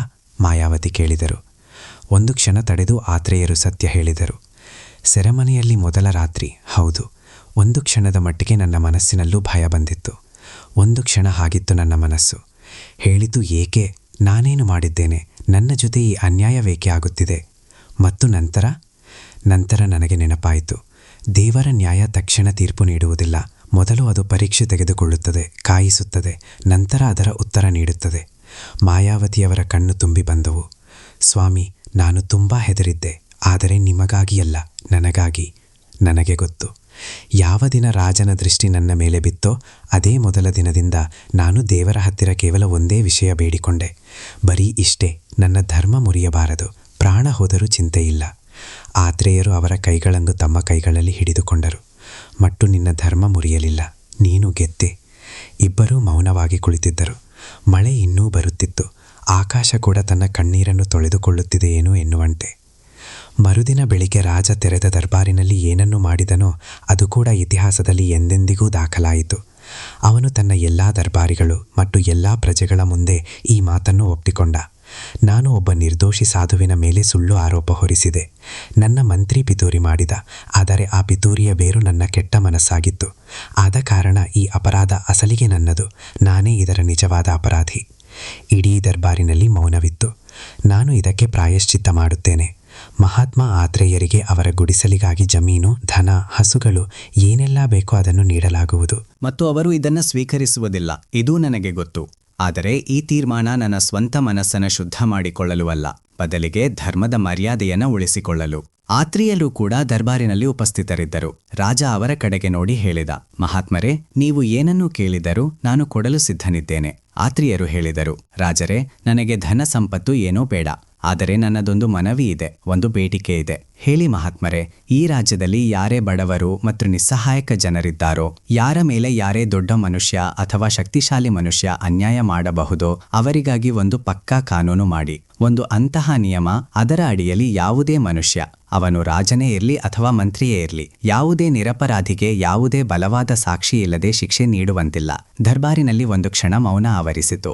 ನಂತರ ಮುದುಕ ಪಂಡಿತ ಅಮರನಾಥರು ತಮ್ಮ ಕಣ್ಣುಗಳನ್ನು ಎತ್ತಿದರು. ಅವರ ಮುಖದ ಮೇಲೆ ಒಂದು ಗಾಢ ಸಮಾಧಾನವಿತ್ತು. ರಾಜ ಮಾತು ಕೊಟ್ಟ, ಹಾಗೆಯೇ ಆಗುತ್ತದೆ. ಇಂದಿನಿಂದ ಇದೇ ಧರ್ಮಪುರದ ಕಾನೂನು. ಈಗ ಆ ಘಟನೆ ಕೇಳಿ ಯಾವುದು ಈ ಪೂರ್ತಿ ಕಥೆಯ ಅತಿದೊಡ್ಡ ತಿರುವು ಆಗಿತ್ತೋ ಮತ್ತು ಯಾವುದು ಇಲ್ಲಿಯವರೆಗೂ ಯಾರಿಗೂ ಪೂರ್ತಿಯಾಗಿ ತಿಳಿದಿರಲಿಲ್ಲವೋ. ಯಾವಾಗ ಶಕುನಿಯನ್ನು ಕಾರಾಗೃಹಕ್ಕೆ ಹಾಕಲಾಯಿತೋ ಆಗ ಅವನ ಪೂರ್ಣ ಮತ್ತು ಕೂಲಂಕುಷ ತನಿಖೆ ಶುರುವಾಯಿತು. ಮತ್ತು ಆ ತನಿಖೆಯಲ್ಲಿ ಯಾವ ಸತ್ಯ ಹೊರಗೆ ಬಂತೋ ಅದು ರಾಜನಿಗೂ ಕೂಡ ಒಂದು ಬಹಳ ದೊಡ್ಡ ಆಘಾತವಾಗಿತ್ತು. ಶಕುನಿ ಕೇವಲ ಈ ಪಿತೂರಿ ಮಾಡಿದ್ದಷ್ಟೇ ಅಲ್ಲ, ಬದಲಿಗೆ ಅವನು ಕಳೆದ 3 ವರ್ಷಗಳಿಂದ ರಾಜ್ಯದ ಖಜಾನೆಯಿಂದ ಸ್ವಲ್ಪವೇ ಹಣವನ್ನು ಕೂಡ ಕದಿಯುತ್ತಿದ್ದ. ಅವನು ನೆರೆ ರಾಜ್ಯದ ಒಬ್ಬ ಶತ್ರು ರಾಜನ ಜೊತೆಗೂ ಗುಟ್ಟಾಗಿ ಸಂಪರ್ಕದಲ್ಲಿದ್ದ. ಅವನು ಧರ್ಮಪುರದ ಗಡಿಗಳ, ಸೈನ್ಯ ಮತ್ತು ದೌರ್ಬಲ್ಯಗಳ ಎಲ್ಲಾ ಮಾಹಿತಿಯನ್ನು ಆ ಶತ್ರುವಿಗೆ ನೀಡುತ್ತಿದ್ದ. ಅವನು ಒಬ್ಬ ದ್ರೋಹಿಯಾಗಿದ್ದ, ಒಬ್ಬ ದೇಶದ್ರೋಹಿಯಾಗಿದ್ದ. ಮತ್ತು ರಾಜ ವೀರೇಂದ್ರ ಸೇನ ಯಾರು ತನ್ನ ಒಂಟಿತನ ಮತ್ತು ದುಃಖದಲ್ಲಿ ಎಷ್ಟು ಕುರುಡನಾಗಿದ್ದನೆಂದರೆ ಅವನನ್ನು ಎಷ್ಟು ವರ್ಷಗಳವರೆಗೂ ಗುರುತಿಸಲೇ ಆಗಲಿಲ್ಲ. ಯಾವಾಗ ಈ ಸತ್ಯ ಎಲ್ಲರ ಮುಂದೆ ಬಂತೋ ಆಗ ರಾಜನಿಗೆ ಇನ್ನೊಂದು ಜೋರಾದ ಪೆಟ್ಟು ಬಿತ್ತು. ಈ ಬಾರಿ ಆ ಪೆಟ್ಟು ಇನ್ನೂ ಹೆಚ್ಚು ಆಳವಾಗಿತ್ತು, ಏಕೆಂದರೆ ಇದು ಕೇವಲ ಅವನ ವೈಯಕ್ತಿಕ ದೌರ್ಬಲ್ಯದ ವಿಷಯವಾಗಿರಲಿಲ್ಲ. ಇದು ಅವನ ಇಡೀ ರಾಜ್ಯದ, ಅವನ ಇಡೀ ಪ್ರಜೆಯ ಸುರಕ್ಷತೆಯ ವಿಷಯವಾಗಿತ್ತು. ಅವನು ಯೋಚಿಸಿದ, ಒಂದು ವೇಳೆ ನಾನು ಆ ಒಬ್ಬ ಸ್ತ್ರೀಯ ಮೋಹದಲ್ಲಿ ಇಷ್ಟು ಕುರುಡನಾಗದಿದ್ದರೆ ಬಹುಶಃ ನನಗೆ ಬಹಳ ಮೊದಲೇ ಶಕುನಿಯ ಅಸಲಿಯತ್ತು ತಿಳಿದು ಬಿಡುತ್ತಿತ್ತು. ಒಂದು ಪಾಪ ಇನ್ನು ಎಷ್ಟು ಪಾಪಗಳನ್ನು ಮುಚ್ಚಿಟ್ಟಿತ್ತು ನೋಡಿ. ಶಕುನಿಯನ್ನು ರಾಜ್ಯದಿಂದ ಶಾಶ್ವತವಾಗಿ ಹೊರಹಾಕುವ, ಗಡೀಪಾರು ಮಾಡುವ ಹುಕುಂ ನೀಡಲಾಯಿತು. ಆದರೆ ಅದಕ್ಕೂ ಮೊದಲು ಅವನನ್ನು ತೆರೆದ ದರ್ಬಾರಿಗೆ ತರಲಾಯಿತು. ರಾಜ ಅವನನ್ನು ಕೇಳಿದ, ಶಕುನಿ, ನನ್ನದೊಂದು ಪ್ರಶ್ನೆ ಇದೆ. ಶಕುನಿ ತಲೆ ತಗ್ಗಿಸಿದ. ನಿನಗೆ ಎಂದಾದರೂ ನೀನು ಮಾಡಿದ ಕೆಲಸಕ್ಕೆ ಪಶ್ಚಾತ್ತಾಪವಾಯಿತೆ? ಶಕುನಿ ಸುಮ್ಮನಿದ್ದ. ಒಮ್ಮೆಯಾದರೂ? ಶಕುನಿ ಮೆಲ್ಲಗೆ ಹೇಳಿದ. ಮಹಾರಾಜರೇ, ಯಾವಾಗ ಆ ಸಾಧು ಸೆರೆಮನೆಯಲ್ಲಿದ್ದರೋ ಮತ್ತು ನಾನು ನೋಡಿದೆ ಅವರ ಮುಖದ ಮೇಲೆ ಯಾವುದೇ ಕಹಿ ಭಾವನೆ ಇಲ್ಲ ಎಂದು, ಆ ರಾತ್ರಿ ಮೊದಲ ಬಾರಿಗೆ ನನಗನಿಸಿತು ನಾನು ಬಹಳ ತಪ್ಪು ಮಾಡಿದೆ ಎಂದು. ಅವರ ಶಾಂತಿ ನನ್ನನ್ನು ಹೆದರಿಸಿ ಬಿಟ್ಟಿತ್ತು. ರಾಜ ಅವನನ್ನು ನೋಡಿದ. ಆದರೆ ಮರುದಿನ ಬೆಳಿಗ್ಗೆ ನೀನು ನನಗೆ ಏನು ಹೇಳಲಿಲ್ಲ. ಇಲ್ಲ. ಯಾಕೆ? ಶಕುನಿಯ ಕಣ್ಣುಗಳು ನಡುತ್ತಿದ್ದವು. ಏಕೆಂದರೆ ನನಗೆ ಭಯವಾಗುತ್ತಿತ್ತು. ಯಾವ ವಿಷಯದ ಭಯ? ಈ ವಿಷಯದ್ದು. ಒಂದು ವೇಳೆ ನಾನು ಸತ್ಯ ಹೇಳಿಬಿಟ್ಟರೆ ನನಗೆ ಶಿಕ್ಷೆಯಾಗುತ್ತದೆ, ನನ್ನ ಪದವಿ ಕಸಿದುಕೊಳ್ಳಲಾಗುತ್ತದೆ ಎಂದು. ರಾಜ ಒಂದು ದೀರ್ಘ ಉಸಿರು ಬಿಟ್ಟ. ಶಕುನಿ, ಒಂದು ವೇಳೆ ನೀನು ಸತ್ಯ ಹೇಳಿಬಿಟ್ಟಿದ್ದರೆ ಬಹುಶಃ ನಿನಗೆ ಶಿಕ್ಷೆಯೂ ಕಡಿಮೆ ಆಗುತ್ತಿತ್ತು ಮತ್ತು ಬಹುಶಃ ನಿನ್ನ ಪಾಪದ ಹೊರೆಯೂ ಹಗುರವಾಗುತ್ತಿತ್ತು. ಆದರೆ ಈಗ ಕಾಲ ಮಿಂಚಿ ಹೋಗಿದೆ. ಶಕುನಿ ಏನೂ ಹೇಳಲಿಲ್ಲ. ಅವನನ್ನು ಕರೆದುಕೊಂಡು ಹೋಗಲಾಯಿತು ಮತ್ತು ಹೋಗುತ್ತಾ ಅವನು ಒಮ್ಮೆ ಆತ್ರೇಯರ ಕಡೆಗೆ ನೋಡಿದ. ಆತ್ರೇಯರು ಅವನನ್ನು ನೋಡಿದರು ಮತ್ತು ಎಲ್ಲರಿಗೂ ಆಶ್ಚರ್ಯವಾಯಿತು. ಅವರ ಕಣ್ಣುಗಳಲ್ಲಿ ದ್ವೇಷವಿರಲಿಲ್ಲ, ಬದಲಿಗೆ ಕರುಣೆ ಇತ್ತು, ದಯೆ ಇತ್ತು. ಶಕುನಿ ಆ ನೋಟವನ್ನು ತಡೆದುಕೊಳ್ಳಲಾಗಲಿಲ್ಲ. ಅವನ ಕಣ್ಣುಗಳು ತಾನಾಗಿಯೇ ಬಾಗಿ ಹೋದವು ಮತ್ತು ಅವನು ಹೊರಟು ಹೋದ. 3 ದಿನಗಳ ನಂತರ ಆತ್ರೇಯ ಮತ್ತು ಮಾಯಾವತಿ ತಮ್ಮ ಕಾಡಿನ ಕಡೆಗೆ ವಾಪಸ್ ಹೋಗಲು ತಯಾರಾದರು. ರಾಜ ಅವರನ್ನು ಬಿಡಲು ಅರಮನೆಯ ಮುಖ್ಯ ಬಾಗಿಲಿನವರೆಗೂ ಬಂದ. ಮಹಾತ್ಮರೇ, ಒಂದು ಮಾತು ಕೇಳಬೇಕಿತ್ತು. ಆತ್ರೇಯರು ನಿಂತರು. ಆ ದಿವ್ಯ ದೂತ, ಆ ಮುದುಕ, ಅವನು ಯಾರಾಗಿದ್ದ ನಿಮಗೆ ಗೊತ್ತೇ? ಆತ್ರೇಯರು ನಗುತ್ತಾ ಹೇಳಿದರು, ರಾಜರೇ, ಯಾವ ದೇವರು ತನ್ನ ಭಕ್ತರ ರಕ್ಷಣೆಗಾಗಿ ಯುಗಯುಗಗಳಿಂದ ಬರುತ್ತಾರೋ ಅವರೆಂದೂ ಡಂಗುರ ಸಾರಿ ಬರುವುದಿಲ್ಲ. ಕೆಲವೊಮ್ಮೆ ಅವರು ಸಾಧುವಿನ ರೂಪದಲ್ಲಿ ಬರುತ್ತಾರೆ, ಕೆಲವೊಮ್ಮೆ ಯಾರೋ ಹಿರಿಯರ ರೂಪದಲ್ಲಿ, ಇನ್ನು ಕೆಲವೊಮ್ಮೆ ಒಂದು ಸಣ್ಣ ಮಗುವಿನ ಬಾಯಿಂದ ಸತ್ಯ ಹೇಳಿಸಿಬಿಡುತ್ತಾರೆ. ಹಾಗಾದರೆ ಅವರು? ರಾಜ ಏನೋ ಹೇಳುತ್ತಾ ನಿಂತುಬಿಟ್ಟ.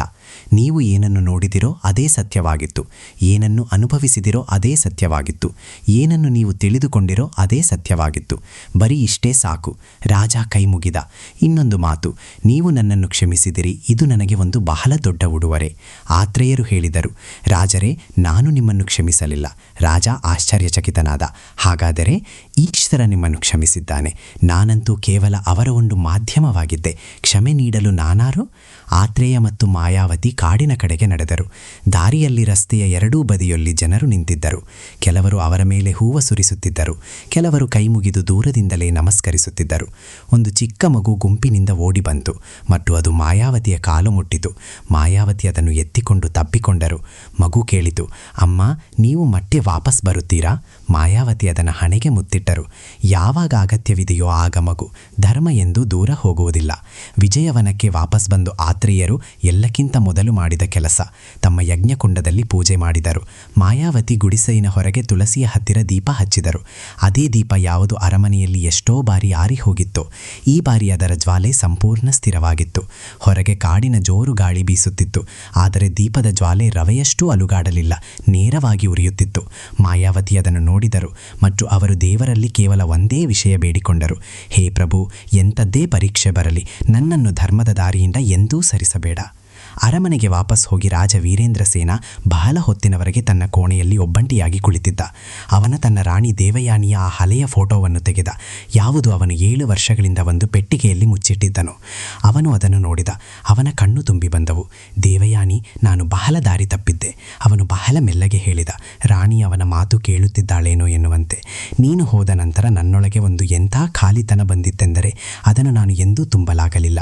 ಮತ್ತು ಅದೇ ಖಾಲಿತನದಲ್ಲಿ ನನ್ನಿಂದ ಒಂದು ಎಂಥ ತಪ್ಪಾಯಿತೆಂದರೆ ಅದು ಎಂದೂ ಆಗಬಾರದಿತ್ತು. ನನ್ನನ್ನು ಕ್ಷಮಿಸು. ಅವನು ಫೋಟೋ ವಾಪಸ್ಸಿಟ್ಟ. ಆದರೆ ಈ ಬಾರಿ ಪೆಟ್ಟಿಗೆಯ ಒಳಗಲ್ಲ, ಬದಲಿಗೆ ಗೋಡೆಯ ಮೇಲೆ ಹಾಕಿದ.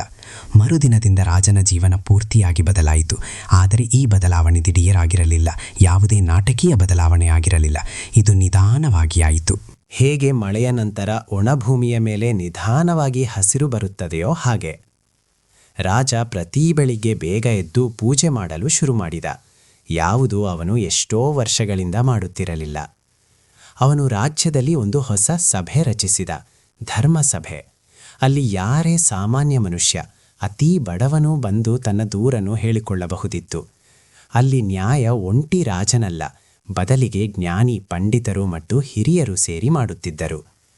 ಅವನು ಆತ್ರೇಯರಿಂದ ಕೇಳಲ್ಪಟ್ಟ ಆ ನಿಯಮವನ್ನು ಒಂದು ದೊಡ್ಡ ಕಪ್ಪು ಕಲ್ಲಿನ ಮೇಲೆ ಕೆತ್ತಿಸಿದ ಮತ್ತು ಅದನ್ನು ರಾಜಮಹಲಿನ ಮುಖ್ಯ ದ್ವಾರದ ಮೇಲೆ ಹಾಕಿಸಿದ. ಅದರ ಮೇಲೆ ಸ್ಪಷ್ಟ ಅಕ್ಷರಗಳಲ್ಲಿ ಬರೆದಿತ್ತು, ಈ ರಾಜ್ಯದಲ್ಲಿ ಯಾರೇ ಆಗಲಿ, ಅವನು ರಾಜನೇ ಆಗಿರಲಿ, ಯಾವುದೇ ಸಾಕ್ಷಿ ಇಲ್ಲದೆ ಯಾವುದೇ ನಿರಪರಾಧಿಗೆ ಶಿಕ್ಷೆ ನೀಡುವಂತಿಲ್ಲ. ಯಾರು ಹೀಗೆ ಮಾಡುತ್ತಾರೋ ಅವರು ಸ್ವತಃ ಶಿಕ್ಷೆಗೆ ಅರ್ಹರಾಗುತ್ತಾರೆ. ಮತ್ತು ಶಕುನಿಯನ್ನು ರಾಜ್ಯದಿಂದ ಹೊರಹಾಕಲಾಯಿತು. ಅವನ ಹತ್ತಿರ ಬಹಳಷ್ಟು ಹಣವಿತ್ತು, ಅದನ್ನು ಅವನು ಕದ್ದಿದ್ದ. ಆದರೆ ಯಾವಾಗ ಅವನನ್ನು ಹೊರಹಾಕಲಾಯಿತೋ ಆಗ ಆ ಎಲ್ಲ ಹಣವನ್ನು ಕೂಡ ತನಿಖೆಯಲ್ಲಿ ಜಪ್ತಿ ಮಾಡಿಕೊಳ್ಳಲಾಯಿತು. ಅವನು ಸಂಪೂರ್ಣ ಬರಿಗೈಯಲ್ಲಿ ಹೊರಬಿದ್ದ. ಒಬ್ಬ ಚಾಲಾಕಿ ಮನುಷ್ಯ ಯಾರು ತನ್ನ ಇಡೀ ಜೀವನ ಬೇರೆಯವರನ್ನು ಬಳಸಿಕೊಂಡನೋ ಕೊನೆಯಲ್ಲಿ ಸಂಪೂರ್ಣ ಏಕಾಂಗಿಯಾಗಿದ್ದ ಫಕೀರರ ಹಾಗೆ. ಕೆಲವು ವರ್ಷಗಳ ನಂತರ ಯಾವನೋ ಪ್ರಯಾಣಿಕ ಅವನನ್ನು ಒಂದು ಬಹಳ ದೂರದ ಹಳ್ಳಿಯಲ್ಲಿ ನೋಡಿದ್ದನಂತೆ. ಅವನು ಒಂದು ದೇವಸ್ಥಾನದ ಹೊರಗೆ ಮೆಟ್ಟಿಲ ಮೇಲೆ ಕುಳಿತಿದ್ದ, ಸಾಧಾರಣ ಹರಿದು ಹೋದ ಬಟ್ಟೆ ಧರಿಸಿಕೊಂಡು. ಯಾರು ಅವನನ್ನು ಕೇಳಿದರು, ನೀನು ಯಾರು? ಅವನು ಹೇಳಿದ, ನಾನೊಬ್ಬ ಪಾಪಿ. ಆ ಮನುಷ್ಯ ಆಶ್ಚರ್ಯಚಕಿತನಾದ. ಶಕುನಿ ಮುಂದುವರೆಸಿದ, ಯಾವ ಮನುಷ್ಯ ಬೇರೆಯವರನ್ನು ಬೀಳಿಸಿ ತಾನು ಮೇಲೆ ಏರಲು ಪ್ರಯತ್ನಿಸುತ್ತಾನೋ ಅವನು ಕೊನೆಯಲ್ಲಿ ನೆಲದ ಮೇಲೆಯೇ ಬಾಯಿ ಬಡಿದುಕೊಂಡು ಬೀಳುತ್ತಾನೆ. ಅವನು ಅದೇ ದೇವಸ್ಥಾನದ ಹತ್ತಿರವೇ ಉಳಿದು ಬಿಟ್ಟ. ಹೇಳುತ್ತಾರೆ, ಅವನು ತನ್ನ ಉಳಿದ ಜೀವನವನ್ನು ಅಲ್ಲಿಯೇ ಕಸಗುಡಿಸುತ್ತಾ ಮತ್ತು ಸೇವೆ ಮಾಡುತ್ತಾ ಕಳೆದನಂತೆ. ಅವನು ನಿಜವಾಗಲೂ ಬದಲಾಗಿದ್ದನೇ ಇದು ಯಾರಿಗೂ ಗೊತ್ತಿಲ್ಲ, ಆದರೆ ದೇವರಿಗೆ ಎಲ್ಲ ಗೊತ್ತು. ವಿಜಯವನದಲ್ಲಿ ಎಷ್ಟೋ ವರ್ಷ ಕಳೆದು ಹೋದವು. ಆತ್ರೇಯರ ಆಶ್ರಮ ಮೊದಲಿಗಿಂತ ದೊಡ್ಡದಾಯಿತು. ದೂರ ದೂರದಿಂದ ಜನರು ಅವರ ಹತ್ತಿರ ಬರಲಾರಂಭಿಸಿದರು. ಕೆಲವರು ಜ್ಞಾನಕ್ಕಾಗಿ, ಕೆಲವರು ಕಾಯಿಲೆಯ ಚಿಕಿತ್ಸೆಗಾಗಿ, ಇನ್ನು ಕೆಲವರು ಸರಿಯಾದ ದಾರಿ ತಿಳಿಯಲು. ಮಾಯಾವತಿಯವರ ಕೀರ್ತಿ ಕೂಡ ದೂರ ದೂರದವರೆಗೆ ಹರಡಿತು. ಜನರು ಹೇಳುತ್ತಿದ್ದರು, ಆತ್ರೇಯ ಆಶ್ರಮಕ್ಕೆ ಹೋಗಿ ಅಲ್ಲಿಯೊಬ್ಬ ಎಂಥ ದೇವತೆಯ ಸಮಾನ ಸ್ತ್ರೀ ವಾಸಿಸುತ್ತಾಳೆಂದರೆ ಆಕೆಯ ದರ್ಶನ ಮಾಡಿದರೆ ಸಾಕು, ಮನಸ್ಸು ಶಾಂತವಾಗುತ್ತದೆ. ಆದರೆ ಮಾಯಾವತಿಗೆ ಈ ಎಲ್ಲ ಮಾತುಗಳಿಂದ, ಈ ಕೀರ್ತಿಯಿಂದ ಯಾವುದೇ ಸಂಬಂಧವಿರಲಿಲ್ಲ. ಅವರಂತೂ ಕೇವಲ ಅದನ್ನೇ ಮಾಡುತ್ತಿದ್ದರು ಯಾವುದು ಅವರು ಮೊದಲಿನಿಂದ ಮಾಡುತ್ತಿದ್ದರು, ಸೇವೆ, ಪೂಜೆ ಮತ್ತು ಆರೈಕೆ. ಆ ವರ್ಷಗಳಲ್ಲಿ ಒಂದು ಘಟನೆ ನಡೆಯಿತು. ಒಂದು ದಿನ ಒಬ್ಬ ಪ್ರಯಾಣಿಕ ಬಂದ. ಸುಸ್ತಾಗಿದ್ದ, ಹಸಿದಿದ್ದ ಮತ್ತು ಅಸ್ವಸ್ಥನಾಗಿದ್ದ. ಮಾಯಾವತಿ ಅವನಿಗೆ ಊಟ ಬಡಿಸಿದರು, ಮೂಲಿಕೆಗಳ ಔಷಧಿ ನೀಡಿದರು ಮತ್ತು ರಾತ್ರಿ ತಂಗಲು ಅವಕಾಶ ಕೊಟ್ಟರು. ಮರುದಿನ ಹೋಗುವಾಗ ಆ ಪ್ರಯಾಣಿಕ ಹೇಳಿದ, ಅಮ್ಮ, ನಾನು ನಿಮ್ಮನ್ನು ಗುರುತಿಸುತ್ತೇನೆ. ನನ್ನನ್ನ? ಮಾಯಾವತಿ ಆಶ್ಚರ್ಯದಿಂದ ಕೇಳಿದರು. ನೀವು ಧರ್ಮಪುರದವರಲ್ವಾ? ಯಾರ ಕಾರಣದಿಂದ ಆ ರಾಜನಿಗೆ ಸದ್ಬುದ್ಧಿ ಬಂತೋ? ಯಾರ ಕಾರಣದಿಂದ ಆ ಚಮತ್ಕಾರವಾಯಿತೋ? ಮಾಯಾವತಿ ಮುಗುಳ್ನಗುತ್ತಾ ಬಹಳ ವಿನಮ್ರತೆಯಿಂದ ಹೇಳಿದರು, ಮಗನೇ, ನನ್ನ ಕಾರಣದಿಂದಲ್ಲ, ದೇವರ ಕಾರಣದಿಂದ. ನಾನಂತೂ ಕೇವಲ ನಿಮಿತ್ತ ಮಾತ್ರವಾಗಿದ್ದೆ. ಆ ಪ್ರಯಾಣಿಕ ಕೈಮುಗಿದ. ಒಂದು ಮಾತು ಹೇಳಿ, ನಿಮಗೆ ಭಯವಾಗಿರಲಿಲ್ವಾ ಯಾವಾಗ ರಾಜನ ದೃಷ್ಟಿ? ಮಾಯಾವತಿಯವನನ್ನು ಮಧ್ಯದಲ್ಲೇ ತಡೆದರು. ಭಯವಂತೂ ಬಹಳ ಇತ್ತು ಮಗನೇ, ಆದರೆ ನನಗೆ ಒಂದು ಮಾತು ಗೊತ್ತಿತ್ತು. ಯಾವ ಮನುಷ್ಯ ಸತ್ಯದ ದಾರಿ ಬಿಡುತ್ತಾನೋ ಅವನು ಏಕಾಂಗಿಯಾಗಿ ಅಲೆದಾಡುತ್ತಾನೆ. ಮತ್ತು ಯಾವ ಮನುಷ್ಯ ಸತ್ಯದ ದಾರಿಯನ್ನು ಗಟ್ಟಿಯಾಗಿ ಹಿಡಿದುಕೊಳ್ಳುತ್ತಾನೋ ಅವನ ಜೊತೆ ಯಾವಾಗಲೂ ದೇವರು ಇರುತ್ತಾನೆ. ಇಡೀ ಪ್ರಪಂಚವೇ ವಿರುದ್ಧವಾದರೂ ಸರಿ. ಆ ಪ್ರಯಾಣಿಕ ಹೊರಟು ಹೋದ. ಆದರೆ ಆ ಮಾತು ಅವನು ದಾರಿಯುದ್ದಕ್ಕೂ ಯೋಚಿಸುತ್ತಲೇ ಇದ್ದ. ರಾಜ ವೀರೇಂದ್ರ ಸೇನ ಎಷ್ಟೋ ವರ್ಷಗಳ ನಂತರ ಒಂದು ದೊಡ್ಡ ನಿರ್ಧಾರ ತೆಗೆದುಕೊಂಡ. ಯಾವಾಗ ಅವನು ಮುದುಕನಾದನೋ ಆಗ ಅವನು ತನ್ನ ಸಿಂಹಾಸನವನ್ನು ತನ್ನ ಅಣ್ಣನ ಮಗನಿಗೆ ನೀಡಿದ, ಯಾರು ಬಹಳ ಯೋಗ್ಯ ಮತ್ತು ನ್ಯಾಯಪ್ರಿಯನಾಗಿದ್ದನೋ. ಮತ್ತು ಅವನು ಸ್ವತಃ ತಪಸ್ಸು ಮಾಡಲು ರಾಜಮಹಲನ್ನು ಬಿಟ್ಟು ಹೊರಟು ಹೋದ. ಅವನು ಎಲ್ಲಿಗೆ ಹೋದ ಇದು ಯಾರಿಗೂ ಸರಿಯಾಗಿ ತಿಳಿದಿಲ್ಲ. ಕೆಲವರು ಹೇಳುತ್ತಾರೆ ಅವನು ಹಿಮಾಲಯದ ಗುಹೆಗಳ ಕಡೆಗೆ ಹೋದ ಎಂದು. ಇನ್ನು ಕೆಲವರು ಹೇಳುತ್ತಾರೆ ಅವನು ವಿಜಯವನದ ಅಕ್ಕಪಕ್ಕದಲ್ಲೇ ಉಳಿದ ಜನರ ಸೇವೆ ಮಾಡುತ್ತಿದ್ದ ಎಂದು. ಆದರೆ ಹೋಗುವುದಕ್ಕೂ ಮೊದಲು ಅವನು ಒಮ್ಮೆ ಆತ್ರೇಯ ಹತ್ತಿರ ಆಶೀರ್ವಾದ ಪಡೆಯಲು ಖಂಡಿತ ಹೋದ. ಮಹಾತ್ಮರೇ, ನಾನು ಹೋಗುತ್ತಿದ್ದೇನೆ. ಎಲ್ಲಿಗೆ? ಎಲ್ಲಿ ಈ ಮನಸ್ಸು ಶಾಂತವಾಗುತ್ತದೆಯೋ ಅಲ್ಲಿಗೆ, ಎಲ್ಲಿ ಈ ಜೀವನದ ಪಾಪಗಳು ಸ್ವಲ್ಪ ತೊಳೆಯಲ್ಪಡುತ್ತವೆಯೋ ಅಲ್ಲಿಗೆ. ಆತ್ರೇಯರು ಅವರನ್ನು ನೋಡಿದರು. ರಾಜರೇ, ಒಂದು ಮಾತು ನೆನಪಿಡಿ. ಹೇಳಿ. ದೇವರಂತೂ ನಿಮ್ಮನ್ನು ಅದೇ ಕ್ಷಣ ಕ್ಷಮಿಸಿ ಬಿಟ್ಟಿದ್ದ. ಯಾವ ಕ್ಷಣ ನೀವು ನಿಮ್ಮ ಅಹಂಕಾರವನ್ನು ಬಿಟ್ಟು ಸತ್ಯವನ್ನು ಒಪ್ಪಿಕೊಂಡಿರೋ ಆಗಲೇ. ಆದರೆ ನೀವು ಇವತ್ತಿನವರೆಗೂ ನಿಮ್ಮನ್ನು ನೀವು ಕ್ಷಮಿಸಿಲ್ಲ. ಇದೇ ನಿಮ್ಮ ನಿಜವಾದ ತಪಸ್ಸು, ನಿಮ್ಮನ್ನು ನೀವು ಕ್ಷಮಿಸುವುದು. ಮತ್ತು ಇದು ಪ್ರಪಂಚದ ಅತ್ಯಂತ ಕಷ್ಟದ ಕೆಲಸ. ರಾಜ ಒಂದು ದೀರ್ಘ ಉಸಿರು ಬಿಟ್ಟ. ನಾನು ಪ್ರಯತ್ನಿಸುತ್ತೇನೆ ಮಹಾತ್ಮರೇ. ಆತ್ರೇಯರು ತಮ್ಮ ಕೈ ಎತ್ತಿದರು, ಆಶೀರ್ವಾದ ನೀಡುತ್ತಾ. ಹೋಗಿ, ಸತ್ಯದ ದಾರಿ ನಿಮ್ಮ ಮುಂದಿದೆ. ಯಾವ ದಿನ ರಾಜ ಹೋದನೋ ಆ ದಿನ ಆಕಾಶದಲ್ಲಿ ಮೋಡಗಳಿದ್ದವು, ಆದರೆ ಮಳೆಯಾಗಲಿಲ್ಲ. ಮೋಡಗಳ ನಡುವಿನಿಂದ ಬಂಗಾರದ ಬಿಸಿಲು ಬಂತು. ಎಲೆ ಉದುರಿದ ಮರಗಳ ಮೇಲೆ ಹೊಸ ಹೊಸ ಹಸಿರು ಚಿಗುರು ಬಂದಿತ್ತು. ಸ್ವತಃ ಪ್ರಕೃತಿಗೂ ತಿಳಿದಿತ್ತೇನೋ ಒಂದು ಹಳೆಯ ಅಧ್ಯಾಯ ಮುಗಿದಿದೆ ಎಂದು, ಮತ್ತು ಒಂದು ಹೊಸ ತಾಜಾ ಅಧ್ಯಾಯ ಶುರುವಾಗಿದೆ ಎಂದು. ಧರ್ಮಪುರದಲ್ಲಿ ಎಷ್ಟೋ ತಲೆಮಾರುಗಳು ಬದಲಾದವು. ರಾಜರು ಬದಲಾದರು, ಮಂತ್ರಿಗಳು ಬದಲಾದರು. ಆದರೆ ಆ ಕಲ್ಲು ಯಾವುದು ರಾಜಮಹಲಿನ ದ್ವಾರದ ಮೇಲೆ ಹಾಕಲಾಗಿತ್ತು ಅದು ಇಂದಿಗೂ ಅಲ್ಲಿಯೇ ಇದೆ. ತಲೆಮಾರುಗಳ ನಂತರವೂ ಅದನ್ನು ಓದಲಾಗುತ್ತಿತ್ತು. ಮತ್ತು ಯಾವಾಗ ಯಾರಾದರೂ ಮಗು ಕೇಳುತ್ತಿತ್ತೋ, ತಾತ, ಈ ನಿಯಮ ಇಲ್ಲಿ ಯಾಕೆ ಬರೆದಿದೆ ಎಂದು, ಆಗ ಹಿರಿಯರು ಅದನ್ನು ತಮ್ಮ ಮಡಿಲಲ್ಲಿ ಕೂಡಿಸಿಕೊಂಡು ಈ ಪೂರ್ತಿ ಕಥೆಯನ್ನು ಹೇಳುತ್ತಿದ್ದರು. ರಾಜ ವೀರೇಂದ್ರ ಸೇನನ ಕಥೆ, ಸಾಧು ಆತ್ರೇಯರ ಕಥೆ ಮತ್ತು ಸತಿ ಮಾಯಾವತಿಯ ಕಥೆ. ಒಬ್ಬ ರಾಜನ ಕಥೆ, ಯಾರು ದಾರಿ ತಪ್ಪಿದ. ಒಬ್ಬ ಸಾಧುವಿನ ಕಥೆ, ಯಾರು ಒಡೆಯಲಿಲ್ಲ. ಒಬ್ಬ ಸ್ತ್ರೀಯ ಕಥೆ, ಯಾರು ಬೆಂಕಿಯ ಸಮಾನ ಪವಿತ್ರವಾಗಿದ್ದರೂ ಸುಟ್ಟು ಹೋಗಲಿಲ್ಲ. ಮತ್ತು ಆ ಮುದುಕನ ಕಥೆ, ಯಾರು ಎಲ್ಲಿಂದಲೋ ಬಂದಿದ್ದ ಮತ್ತು ಎಲ್ಲಿಗೋ ಹೊರಟು ಹೋದ. ಆದರೆ ಯಾವ ಸಂದೇಶ ಅವನು ಬಿಟ್ಟು ಹೋದನೋ ಅದು ಇಂದಿಗೂ ಧರ್ಮಪುರದ ಗಾಳಿಯಲ್ಲಿ ಮೊಳಗುತ್ತದೆ.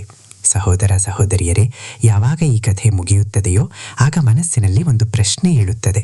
ರಾಜ ವೀರೇಂದ್ರ ಸೇನ ತಪ್ಪು ಮಾಡಿದ್ದ, ಇದಂತೂ ಸ್ಪಷ್ಟವಾಗಿದೆ. ಆದರೆ ಅವನು ಕೇವಲ ಒಬ್ಬ ಕೆಟ್ಟ ಮನುಷ್ಯನಾಗಿರಲಿಲ್ಲ. ಅವನು ಒಬ್ಬ ಎಂಥ ಮನುಷ್ಯನಾಗಿದ್ದನೆಂದರೆ ಯಾರು ತನ್ನ ಒಂಟಿತನದಲ್ಲಿ ಮುಳುಗಿ ಹೋಗಿದ್ದನೋ, ಯಾರ ಹತ್ತಿರ ಶಕ್ತಿಯಂತೂ ಇತ್ತು ಆದರೆ ಸರಿಯಾದ ದಿಕ್ಕು ಇರಲಿಲ್ಲ, ಯಾರ ಹತ್ತಿರ ಪ್ರಪಂಚದ ಎಲ್ಲವೂ ಇತ್ತು ಆದರೆ ಅವನೊಳಗೆ ಒಂದು ಆಳವಾದ ಖಾಲಿತನವಿತ್ತು. ಮತ್ತು ಅದೇ ಖಾಲಿತನ ಅವನನ್ನು ಅಲ್ಲಿಗೆ ಕರೆದುಕೊಂಡು ಹೋಗಿ ನಿಲ್ಲಿಸಿಬಿಟ್ಟಿತು, ಎಲ್ಲಿಗೆ ಅವನು ಎಂದೂ ಹೋಗಬಾರದಿತ್ತು. ಈ ಕಥೆ ನಮ್ಮೆಲ್ಲರದ್ದು. ನಾವೆಲ್ಲರೂ ನಮ್ಮ ಜೀವನದಲ್ಲಿ ಎಂದಾದರೂ ಒಮ್ಮೆ ಆ ರಾಜನ ಹಾಗೆ ಆಗಿಬಿಡುತ್ತೇವೆ. ಯಾರು ತನ್ನ ಒಂಟಿತನದ ನೋವಿನಿಂದ ಓಡಿ ಹೋಗಲು ಹೊರಗೆ ಏನನ್ನೋ ಹುಡುಕಲಾರಂಭಿಸುತ್ತಾರೋ, ಯಾವುದು ನಮ್ಮದಲ್ಲವೋ. ಮತ್ತು ಆ ಓಟದಲ್ಲಿ ನಾವು ಕೆಲವೊಮ್ಮೆ ಬೇರೆಯವರಿಗೆ ಬಹಳ ದೊಡ್ಡ ಹಾನಿ ಮಾಡಿಬಿಡುತ್ತೇವೆ. ಆದರೆ ಈ ಕಥೆಯ ಅತಿ ದೊಡ್ಡ ಮತ್ತು ಒಳ್ಳೆಯ ಮಾತು ಏನೆಂದರೆ, ದೇವರ ಮನೆಯಲ್ಲಿ ತಡವಾಗಬಹುದು, ಆದರೆ ಕತ್ತಲೆಯಾಗುವುದಿಲ್ಲ. ಹೇಗೆ ಆತ್ರೇಯರು ಹೇಳಿದ್ದರೋ, ದಂಡನೆಗಿಂತ ದೊಡ್ಡ ಪ್ರಾಯಶ್ಚಿತ್ತ ಜಾಗೃತಿ. ಈ ಜಾಗೃತಿ, ಈ ತಿಳಿವಳಿಕೆ ಯಾವಾಗ ಬರುತ್ತದೆ ಎಂದರೆ, ಯಾವಾಗ ನೀವು ನಿಮ್ಮ ಸತ್ಯವನ್ನು ಒಪ್ಪಿಕೊಳ್ಳುತ್ತೀರೋ, ಯಾವಾಗ ನೀವು ನಿಮ್ಮ ಪಾಪವನ್ನು ನೋಡುತ್ತೀರೋ, ಯಾವುದೇ ಸಬೂಬು ಹೇಳದೆ, ಯಾವುದೇ ಸುಳ್ಳು ತರ್ಕ ಮೇಡದೆ. ಮಾಯಾವತಿ ಏನನ್ನು ಮಾಡಿದರೋ ಅದನ್ನು ಮಾಡುವುದು ಎಲ್ಲರಿಗೂ ಸಾಧ್ಯವಾಗುವ ಮಾತಲ್ಲ. ಯಾವಾಗ ಇಡೀ ಪ್ರಪಂಚ ನಿಮ್ಮ ವಿರುದ್ಧವಾಗಿರುತ್ತದೆಯೋ, ಯಾವಾಗ ರಾಜನ ಶಕ್ತಿ ನಿಮ್ಮ ಮುಂದೆ ನಿಂತಿರುತ್ತದೆಯೋ, ಯಾವಾಗ ನಿಮ್ಮ ಪತಿ ಜೈಲಿನಲ್ಲಿರುತ್ತಾರೋ, ಯಾವಾಗ ನಿಮ್ಮ ಭವಿಷ್ಯ ಕತ್ತಲೆಯಲ್ಲಿರುತ್ತದೆಯೋ, ಆಗಲೂ ಕೂಡ ಧರ್ಮದ ದಾರಿ ಬಿಡದಿರುವುದು, ಸತ್ಯದ ಸಾಥ ಬಿಡದಿರುವುದು, ಇದೇ ನಿಜವಾದ ಧರ್ಮ, ಇದೇ ತಪಸ್ಸು ಮತ್ತು ಇದೇ ನಿಜವಾದ ಶಕ್ತಿ. ಒಂದು ಎಂಥ ಶಕ್ತಿ ಎಂದರೆ ಅದರ ಮುಂದೆ ದೊಡ್ಡ ದೊಡ್ಡ ರಾಜರ ಸೈನ್ಯಗಳು ಕೂಡ ತಲೆಬಾಗುತ್ತವೆ. ಮತ್ತು ಆತ್ರೇಯರು, ಆ ಸಾಧು, ಯಾರು ಬೇಡಿಗಳಲ್ಲೂ ಶಾಂತವಾಗಿದ್ದರೋ, ಯಾರು ಸೆರೆಮನೆಯ ಕತ್ತಲು ಕೋಣೆಯಲ್ಲೂ ಧ್ಯಾನದಲ್ಲಿದ್ದರೋ, ಯಾರು ತಮ್ಮ ಅಪರಾಧಿಯನ್ನು ಕೂಡ ಕ್ಷಮಿಸಿಬಿಟ್ಟರೋ, ಕರುಣೆಯಿಂದ, ಯಾವುದೇ ದೌರ್ಬಲ್ಯದಿಂದಲ್ಲ, ಅವರು ನಮಗೆ ಕಲಿಸುತ್ತಾರೆ, ನಿಜವಾದ ತಪಸ್ಸು ಇದೇ ಇಂದು. ಹೊರಗಿನ ಪ್ರಪಂಚದಲ್ಲಿ ಏನೇ ನಡೆಯುತ್ತಿರಲಿ, ಎಷ್ಟೇ ಗದ್ದಲವಿರಲಿ, ನಮ್ಮೊಳಗನ್ನು ಶಾಂತವಾಗಿ ಇಟ್ಟುಕೊಳ್ಳುವುದು. ಮತ್ತು ಆ ದಿವ್ಯ ಸಂದೇಶ ಯಾವುದು ಆ ಮುದುಕನ ರೂಪದಲ್ಲಿ ಬಂದಿತ್ತೋ ಅದು ಪ್ರತಿ ಯುಗದಲ್ಲೂ ಬರುತ್ತದೆ. ಕೆಲವೊಮ್ಮೆ ಯಾವುದೇ ಚಿಕ್ಕ ಮಗುವಿನ ಬಾಯಿಂದ, ಕೆಲವೊಮ್ಮೆ ಯಾರೋ ಹಿರಿಯರ ರೂಪದಲ್ಲಿ, ಕೆಲವೊಮ್ಮೆ ಯಾವುದೂ ಕನಸಿನಲ್ಲಿ, ಇನ್ನು ಕೆಲವೊಮ್ಮೆ ಒಂದು ಮುರಿದು ಬಿದ್ದ ಕಂಬದ ರೂಪದಲ್ಲಿ. ದೇವರು ಪ್ರತಿ ಬಾರಿ ನಾವು ತಪ್ಪು ಕೆಲಸ ಮಾಡುವ ಮೊದಲು ಒಂದು ಸಂಕೇತ ನೀಡಿದ್ದಾರೆ, ನಿಲ್ಲು, ಯೋಚಿಸು, ಈ ದಾರಿ ಸರಿಯಿಲ್ಲ ಎಂದು. ಬರೀ ನಾವು ನಮ್ಮ ಅಹಂಕಾರದಲ್ಲಿ ಅದನ್ನು ಕೇಳಿಸಿಕೊಳ್ಳುವುದಿಲ್ಲ, ಅಥವಾ ಕೇಳಿಸಿಕೊಂಡರೂ ಕೇಳದ ಹಾಗೆ ಇದ್ದು ಮತ್ತೆ ಅದೇ ತಪ್ಪು ದಾರಿಯಲ್ಲಿ ಮುಂದೆ ಹೋಗಿಬಿಡುತ್ತೇವೆ. ಆ ದಿನ ರಾಜ ಕೇಳಿಸಿಕೊಂಡ, ತಡವಾಗಿ ಆದರೂ ಸರಿ, ಆದರೆ ಅವನು ಕೇಳಿಸಿಕೊಂಡ.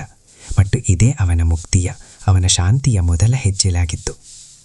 ಧರ್ಮಪುರದ ಆ ಕಥೆ ಇಂದಿಗೂ ಹೇಳಲಾಗುತ್ತದೆ, ಹಳ್ಳಿಗಳಲ್ಲಿ, ದೇವಸ್ಥಾನಗಳಲ್ಲಿ.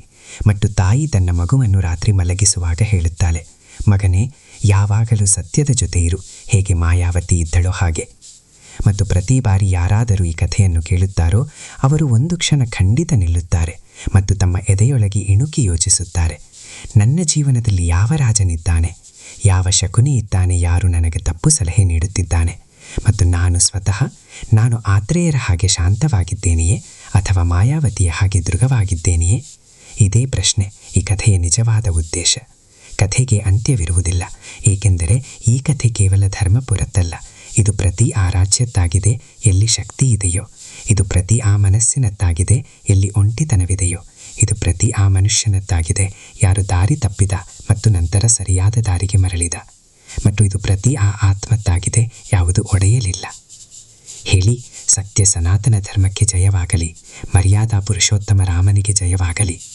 ಈ ಕಥೆ ನಮಗೆ ನೆನಪಿಸುತ್ತಲೇ ಇರುತ್ತದೆ, ದೀಪ ಅದೇ ಉಳಿಯುತ್ತದೆ ಯಾವುದು ಬಿರುಗಾಳಿಯಲ್ಲೂ ಆರುವುದಿಲ್ಲವೋ, ಮತ್ತು ಮನುಷ್ಯ ಅವನೇ ಉಳಿಯುತ್ತಾನೆ ಯಾರು ಎಷ್ಟೇ ದೊಡ್ಡ ಸಂಕಟ ಬಂದರೂ ಧರ್ಮದಿಂದ ವಿಮುಖನಾಗುವುದಿಲ್ಲವೋ.